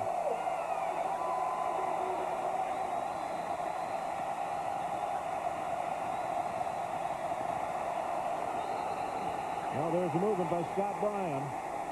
And that 5 yards will go right back. Scott being called on to play tonight because of Mo Collins being out of the game. And the youngster made an error that... You know what, Ron? I'm going to say something here, and it may sound really stupid, but this is not a bad penalty. It gives them a little bit more room to work with in their passing game. You know, when you get around the 8-yard line, you get constricted to really running your routes. All of a sudden, now you're back where you got a little bit more room. We also need to point out that Scott didn't do it on purpose, but they, as you're saying, could benefit from it. Could benefit. From the shotgun, quick out pass. That's Green. Turns it up at the 10, inside the 5, and he's down to the 3-yard line. Joe Wesley defensively. Jack West Green, it shows you the burst. That once he caught that football, the burst as he was able to get up the field shows his quickness. 14 yards on this reception. Once he gets that football in his hands, he's up that football field, gets some good blocks by Kareem. 7th catch for 91 yards for him. 2nd and goal. Johnson zings it too high for Green. It'll be 3rd down. Had too much on that one too, Ron, and that was Steve Spurrier said to us the other day. Sometimes in practice he has such a strong arm they ask him to take a little bit off. He just drilled this one.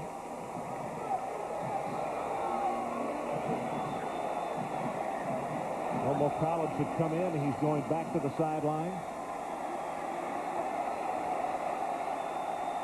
Going up under center, so you got the possibility of a run here. Quick pick. Fred Taylor turns the corner at the 1. Touchdown, Florida. Frazier with a good block.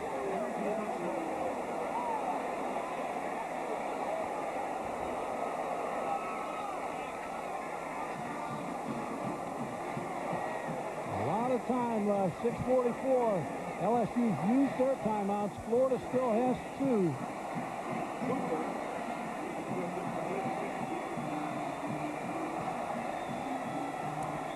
So the extra point attempt coming right here as Florida tries to cut this to a 7-point ball game. Good pass. Cooper's got it right down the middle. It was 6 minutes and 44 seconds. We'll hold it right here. And our new score, LSU 28 and top-ranked Florida 21. Ron, that was an impressive drive by the Florida offense. All out of the shotgun until they go to a running play. But Doug Johnson shows you his strong arm. There, the power arm, but it's just a little bit too hard there for Jacquez Green. Here's the touchdown, the pitch back. Frazier with the kick out. It's a good block there, and the power of Fred Taylor getting in the end zone. Well, as you can see, Fred Taylor has injured a finger. He's being attended to on the sideline. It's more like a cut. And don't forget, you know, Florida is picking up a lot of injuries tonight. They've got Auburn next week. Who's beaten LSU, so and really matches up better against Florida than LSU matches up against Florida. By the way, you saw Taylor there a moment ago, 22 carries, 90 yards for him. He's trying to keep that 100-yard game going. He's had one every game this year. But probably a fingernail that got ripped off there, if I had to guess, from where they're flying that bandage. Team doctor's been busy tonight. Boy, he really has. Falk and Mealy back at a dual safety. It's Mealy to the right side, Falk to the left. And here comes Stevenson's kickoff. And it's returnable from the goal line. Falk. What a block, and he turns on the burst of speed out to the 30-yard line, and man, there was a hit. Let's check in with Adrian Karsten. Adrian. Ron, I got to hand it to you. Your eyesight's pretty good. That young man is going to need a manicure.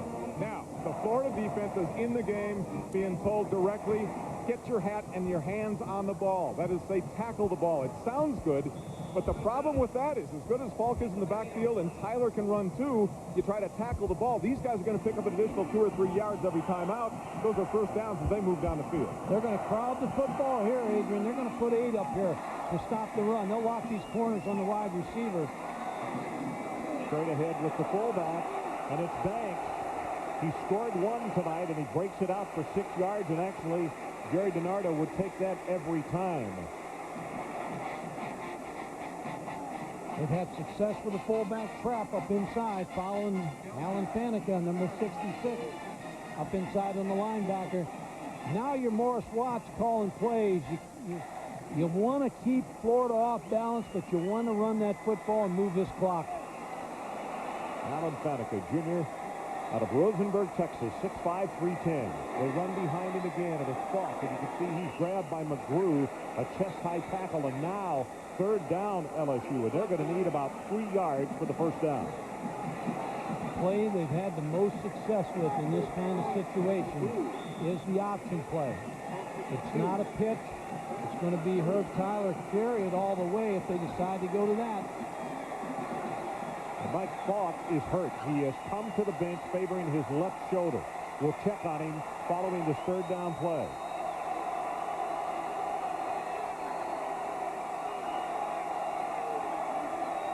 Option play. Open side. Pitch back to Mealy. Gets by one tackler, and let's see, not quite enough. He's going to be about a yard short. You've got to punt the football. If they're a yard short, they've got to punt the football. Puts you in a tough situation here. But again, Florida was looking for the option too. Well, I have a feeling here that LSU's going to let this thing run as far down as it will go, even take the 5-yard penalty, boot it into the wind, and decide that they got to play some defense or they're going to win it. Still got plenty of time. The play clock is at 8. Now it's 7, and Green is the deep man.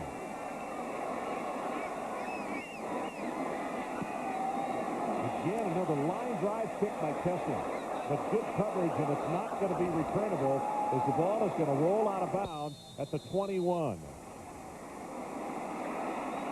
Coming up on Thursday at ESPN National Hockey Night, the Pittsburgh Penguins take on the New York Rangers. Yager against Gretzky. 8 o'clock Tuesday. They'll face it off live at Madison Square Garden. National Hockey Night right here on ESPN. Ron Franklin, Mike Gottfried, and Adrian Karsten coming to you from Baton Rouge. Falk They looked at his left shoulder, and now they're not attending to it. Ron, here's where the substitute package of defensive linemen on the field, that bandit package, could pay off for LSU. They got fresh defensive people in to chase Doug Johnson. 3 wide receivers out to the right. Johnson gets it away, and it is caught by Richardson at the 26th. And it was Theo Williams, 93, with a good rush. And there's a flag down on the far sideline. Florida had all those wide receivers. I don't think everybody was on the line where they might, but was everybody set? They're calling illegal procedure on Florida, so back them up 5.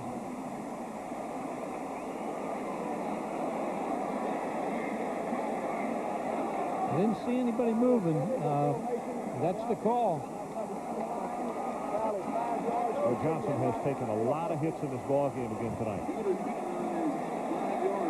Theo Williams, number 93, one of those young defensive linemen on the bandit squad. He's got a Marrero. First down and 15.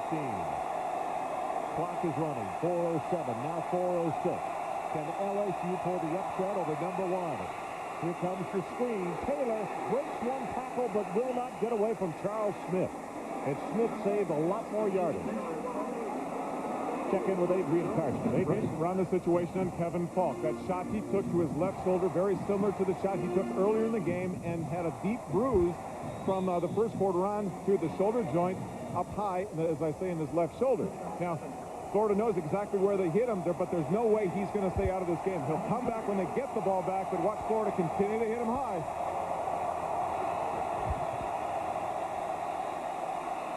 Johnson retreats, pressure up the middle, and the ball is incomplete. And the reason for it is Johnny Mitchell, a redshirt freshman, also out of Marrero, and he was all over Doug Johnson. Doug had to get rid of the football. And he threw off the back foot, but here is where Carl Reese's plan's paying off. You watch the throw off of the back foot. He's not able to get anything on that pass. Johnny Mitchell, good pressure, fresh defensive lineman in your last 4 minutes to chase the Florida quarterback. So it's third down. They need to take it to the 31-yard line to keep it going. And Johnson has gone to the bench. Palmer, the freshman out of Ontario, is in at quarterback. Flag is down. Throws the pass complete right over the middle to Kareem. And now let's check the marker. Is it going to be waved off, or is it against the LSU Tigers? Illegal procedure, Florida. Wow.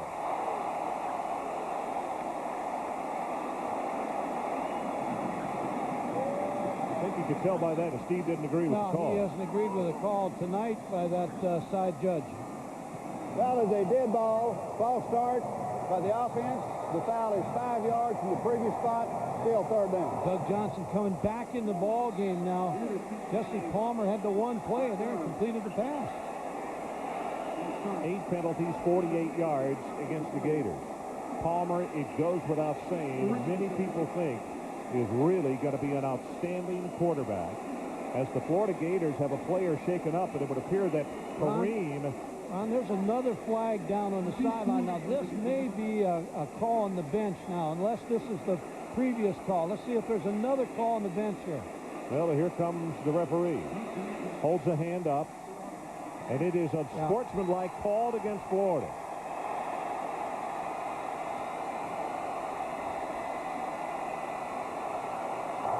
Foul is a dead ball, unsportsmanlike by the offense.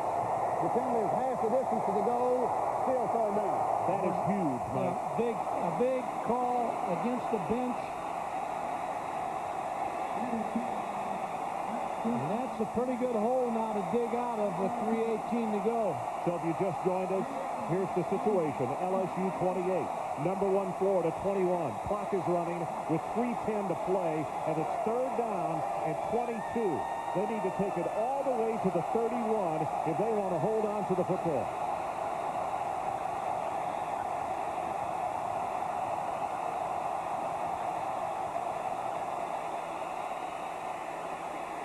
Johnson goes long, and it is intercepted by LSU. Rayon Hill.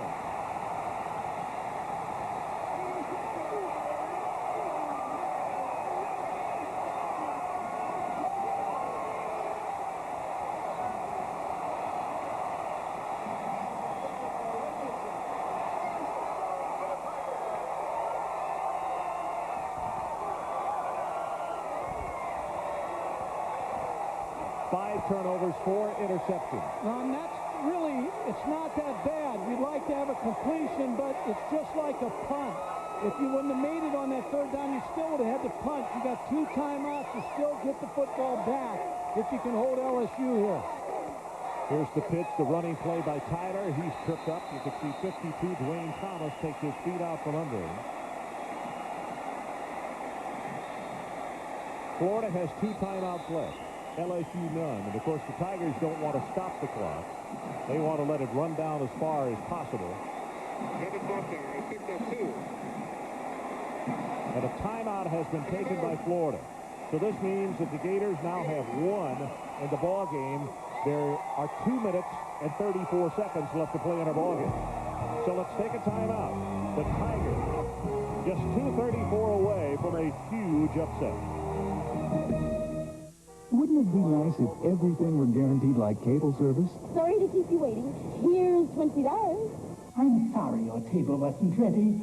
Your dinner will be free. It would be nice, but only your cable company offers you these guarantees. On-time service appointments or $20 refund. Guaranteed. And on-time installation or it's free. Guaranteed. Too bad everything isn't guaranteed like cable service. Sorry we're late, folks. This flight will be free. Jenny, would you do me the honor? No. Jen, babe, you, me, prom. Hi, hello. How you doing? Nope. Kelly Springfield tires are designed to go a long way. No. Jenny, would you go to the prom with me? We've got the warranties to prove it, so go. Jenny, will you go to the prom with me? Oh. And can I use your phone? My car's out of gas. Kelly Springfield, get every mile you can out of life. Well, I know that the Auburn game was called the earthquake game, but on that interception just now, that had to be close. As the ball is fumbled by Tyler, and he holds on to it and avoids disaster as he goes straight forward. Wow. And Florida's going to use their last time out here.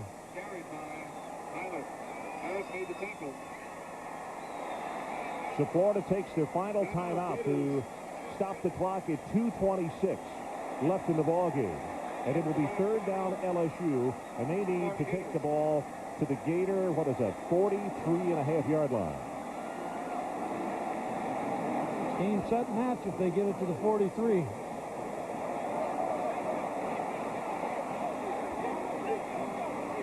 Next Saturday on ESPN2, the Indiana Hoosiers head to the Horseshoe to take on 7th-ranked Ohio State at 12:30 Eastern.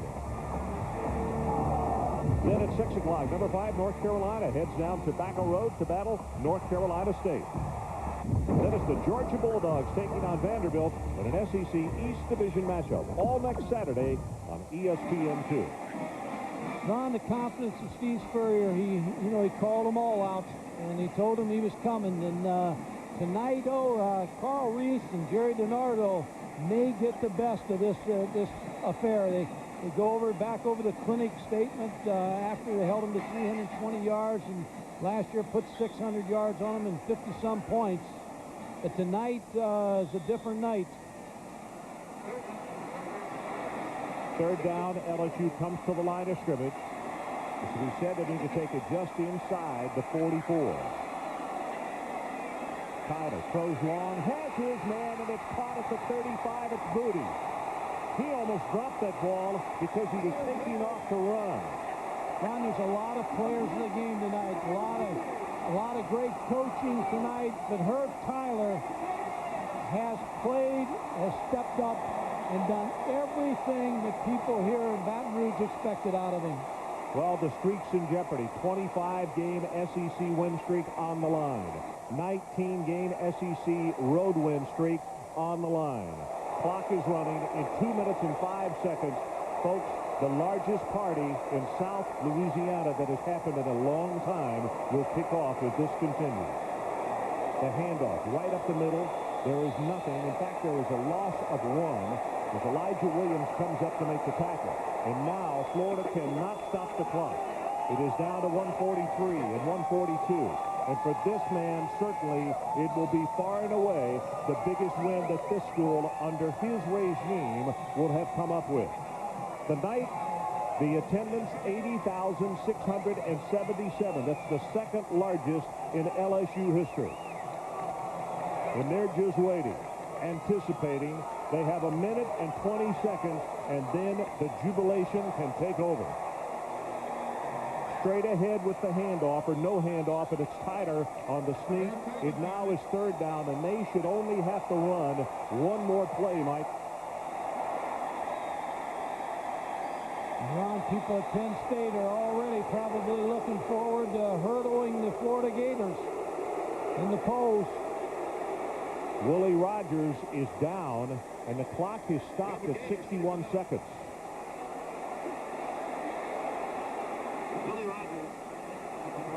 Well, the ESPN USA Today coaches poll. Ohio State, of course, was beaten today, and what Mike's referring to is that was a win by Penn State. Should Florida drop this one tonight, you would think that Penn State, Nebraska, and Florida State, North Carolina, all of those clubs would move up. Yeah, you put a W beside Nebraska and Florida State tonight, too. Nebraska has already won, we've just been told. As you look at Green trying to digest this one, it is a very tough one. Chester Blackshear on the sideline as well. And Ron, you can't get away without saying what Steve Spurrier has done at Florida and this winning streak. It's been remarkable what they've accomplished in a very, very difficult league. 39, now 38. Tyler straight ahead on the carry. 33 seconds. Tonight's Visa players of the game from Florida: Fred Taylor, 169 yards from LSU. Cedric Donaldson, 2 interceptions. As part of their continuing effort to the development of amateur athletics, Visa proud to donate $1,000 on behalf of these two athletes. Clock is down to 14, down to 13. Let them count it off for you.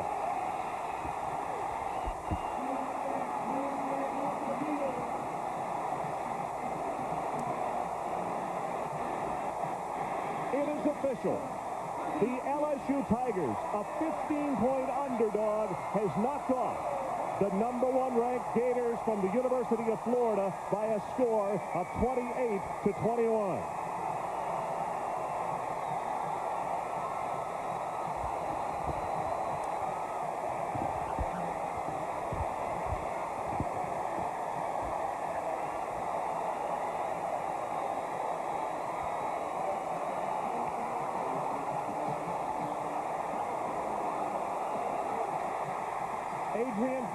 Let's go down to the sideline.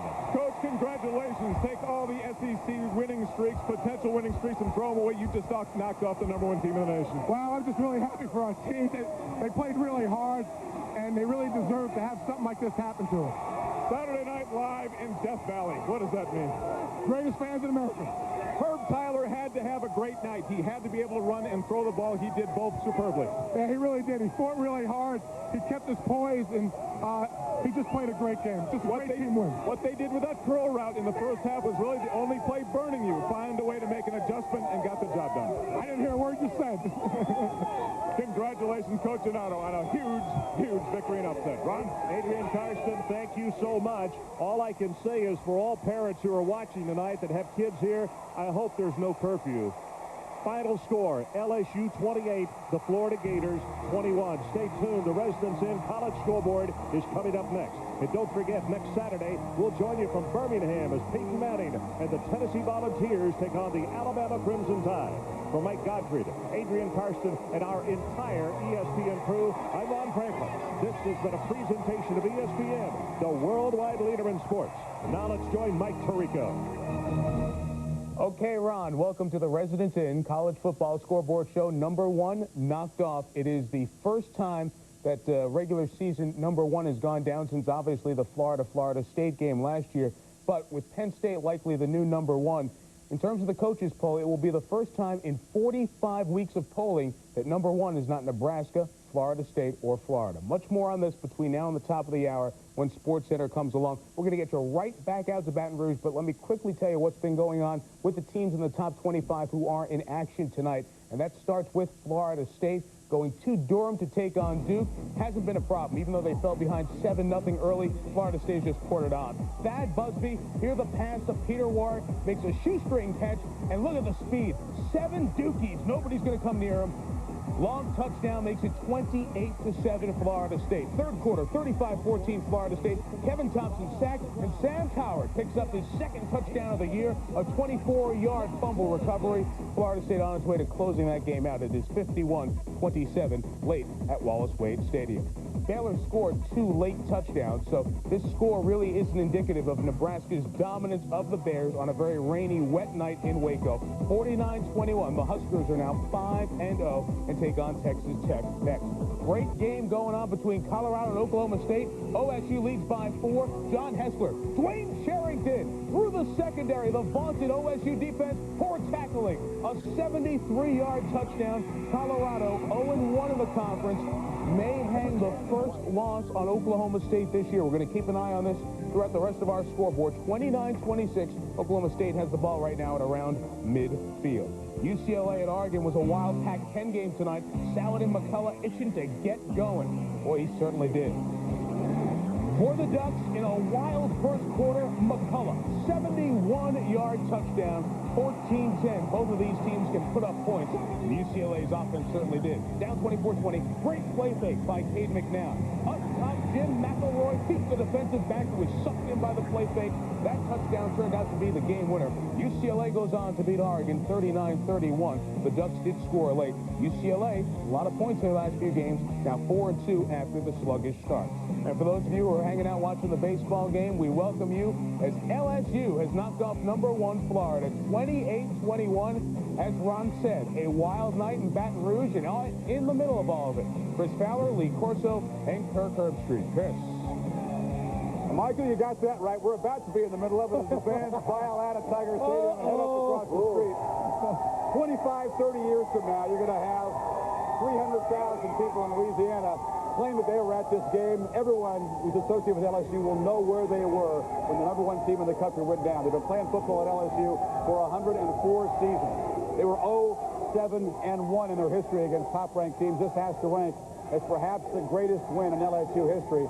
Long-timers on the sidelines talking about that tonight. And the Bears streak is safe, guys. That's right. Florida's SEC win streak stopped at 25. That streak may never be broken. I think the thing that I'll remember about this football game, having a chance to move around on the field and be on both sidelines, the difference in attitude. When the two teams came out in the second half, I think it was clear that everybody kind of felt Florida eventually was going to take the game over.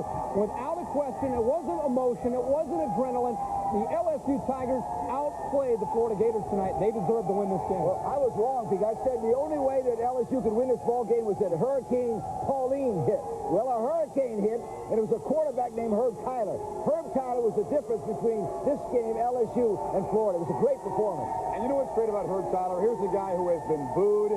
He has been ripped on the talk shows here. They were calling for Brian Sparacino, who has never done anything in his career, to replace Herb Tyler. He was absolutely brilliant. Showed tremendous guts in this game, as well as the LSU defense. Cedric Donaldson with the 2 big interceptions. I think that was the key to me. I think that's the thing that surprised me.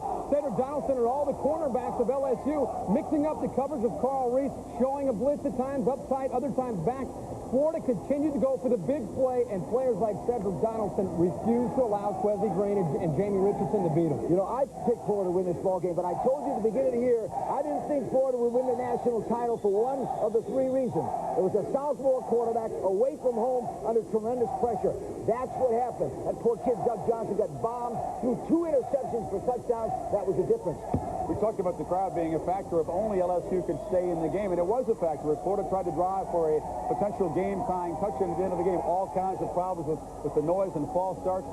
What a great sport this is. This LSU team, guys, that should have lost to Vanderbilt on the road, if not for a couple of delay of game penalties on an extra point. That's what I think makes college football the best sport of all. The other thing about LSU in this football game, you mentioned Herb Tyler. How about Kevin Falk? So much pressure put on Kevin Falk. Cecil Collins is down. Kevin Falk doesn't have what it takes to win this game. He came up as well. Overall, just a total team effort. You know who's about to jump off the bridge? The Alliance. Penn State will move to #1. That means the Rose Bowl now is in a position to have the #1 team in the nation. And they got to hope, though, that somebody else on the Pac-10 gets beat, because it'll be Nebraska, maybe against Florida State, and it'll be 2 and 3. #1 is the Rose Bowl. Whoa. Penn State's got a long way to stranglehold on the #1 ranking. They had 48 of the first-place votes in the coaches' poll, so we bring in Bino Cook, who joins us now. Bino, you've got a vote in the AP poll. Who's your #1? Penn State will be #1. They beat Ohio State. I did not have Penn State #2 in the last poll, but I will move them up. They are #1. And to tell the truth, they're #1 until they lose, because they have to go to Michigan State. They have the schedule in their favor, as Mr. Corso pointed out. That was the reason Florida wasn't going to repeat. The schedule, road schedule, was too brutal. Penn State will have to win at Michigan State, but if they're 10-0, Mr. Joe Paterno will win game number 300. And that is the finale against Michigan State. That would be the final game of the regular season for Paterno, potentially going for that record. You guys clearly agree that Penn State is a stranglehold on #1. And what about the other teams that were in the top 5 who won convincingly today? I don't know about clearly. I think they had to fight to save their lives and save a victory today against a good Ohio State football team. I think a team to keep in mind, Florida State. They continue to get better and better. And also, don't forget, North Carolina, although they're not looking impressive, they're still undefeated out there, and of course the Nebraska Cornhuskers. I still think the Alliance is in a pretty good position. I don't think they are. I got to do this because I fulfill my promise.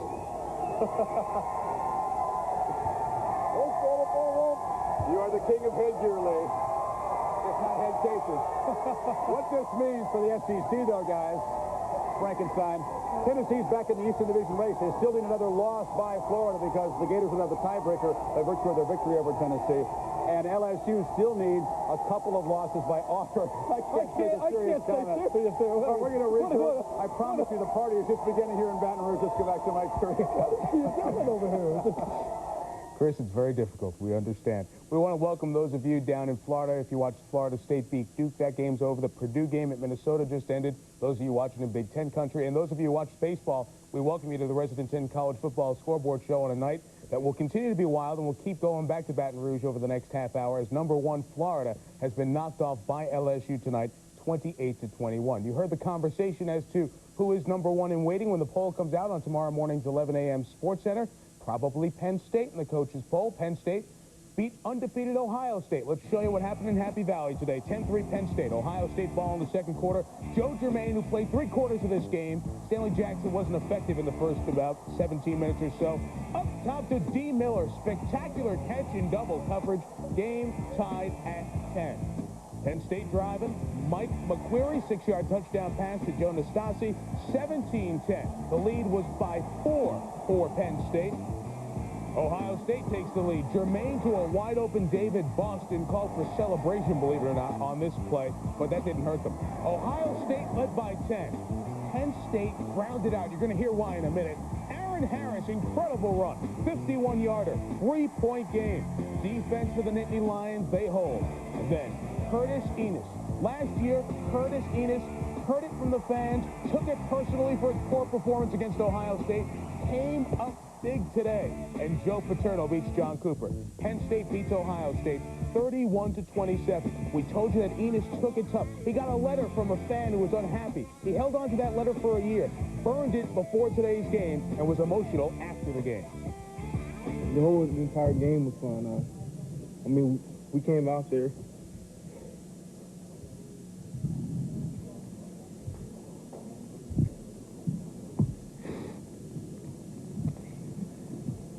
We just want to prove to people in college football that, you know, that we're a good football team.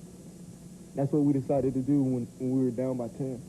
And we looked at each other in that huddle, and we said, we worked too hard this summer. All the things we went through, got embarrassed last year behind.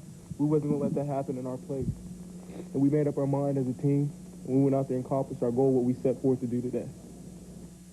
A lesson learned in victory. Earlier on ESPN, the Holy Grail in the Big House, the Stanley Cup on hand. Maybe the fans of Detroit will have a national championship trophy to display. Northwestern tried hitting hard against Michigan, but it wasn't enough. Wolverines, magic combination. Brian Greasy to Jeremy Tooman, 13-3 at the break. Watch this move by Greasy. Mike Nelson has him for a key fourth quarter sack, right? No! Greasy gets away. Who's he looking for? 8-0. Jeremy Tooman, the Maize and Blue, avenged last year's heartbreaking loss to Northwestern, and they beat the two-time defending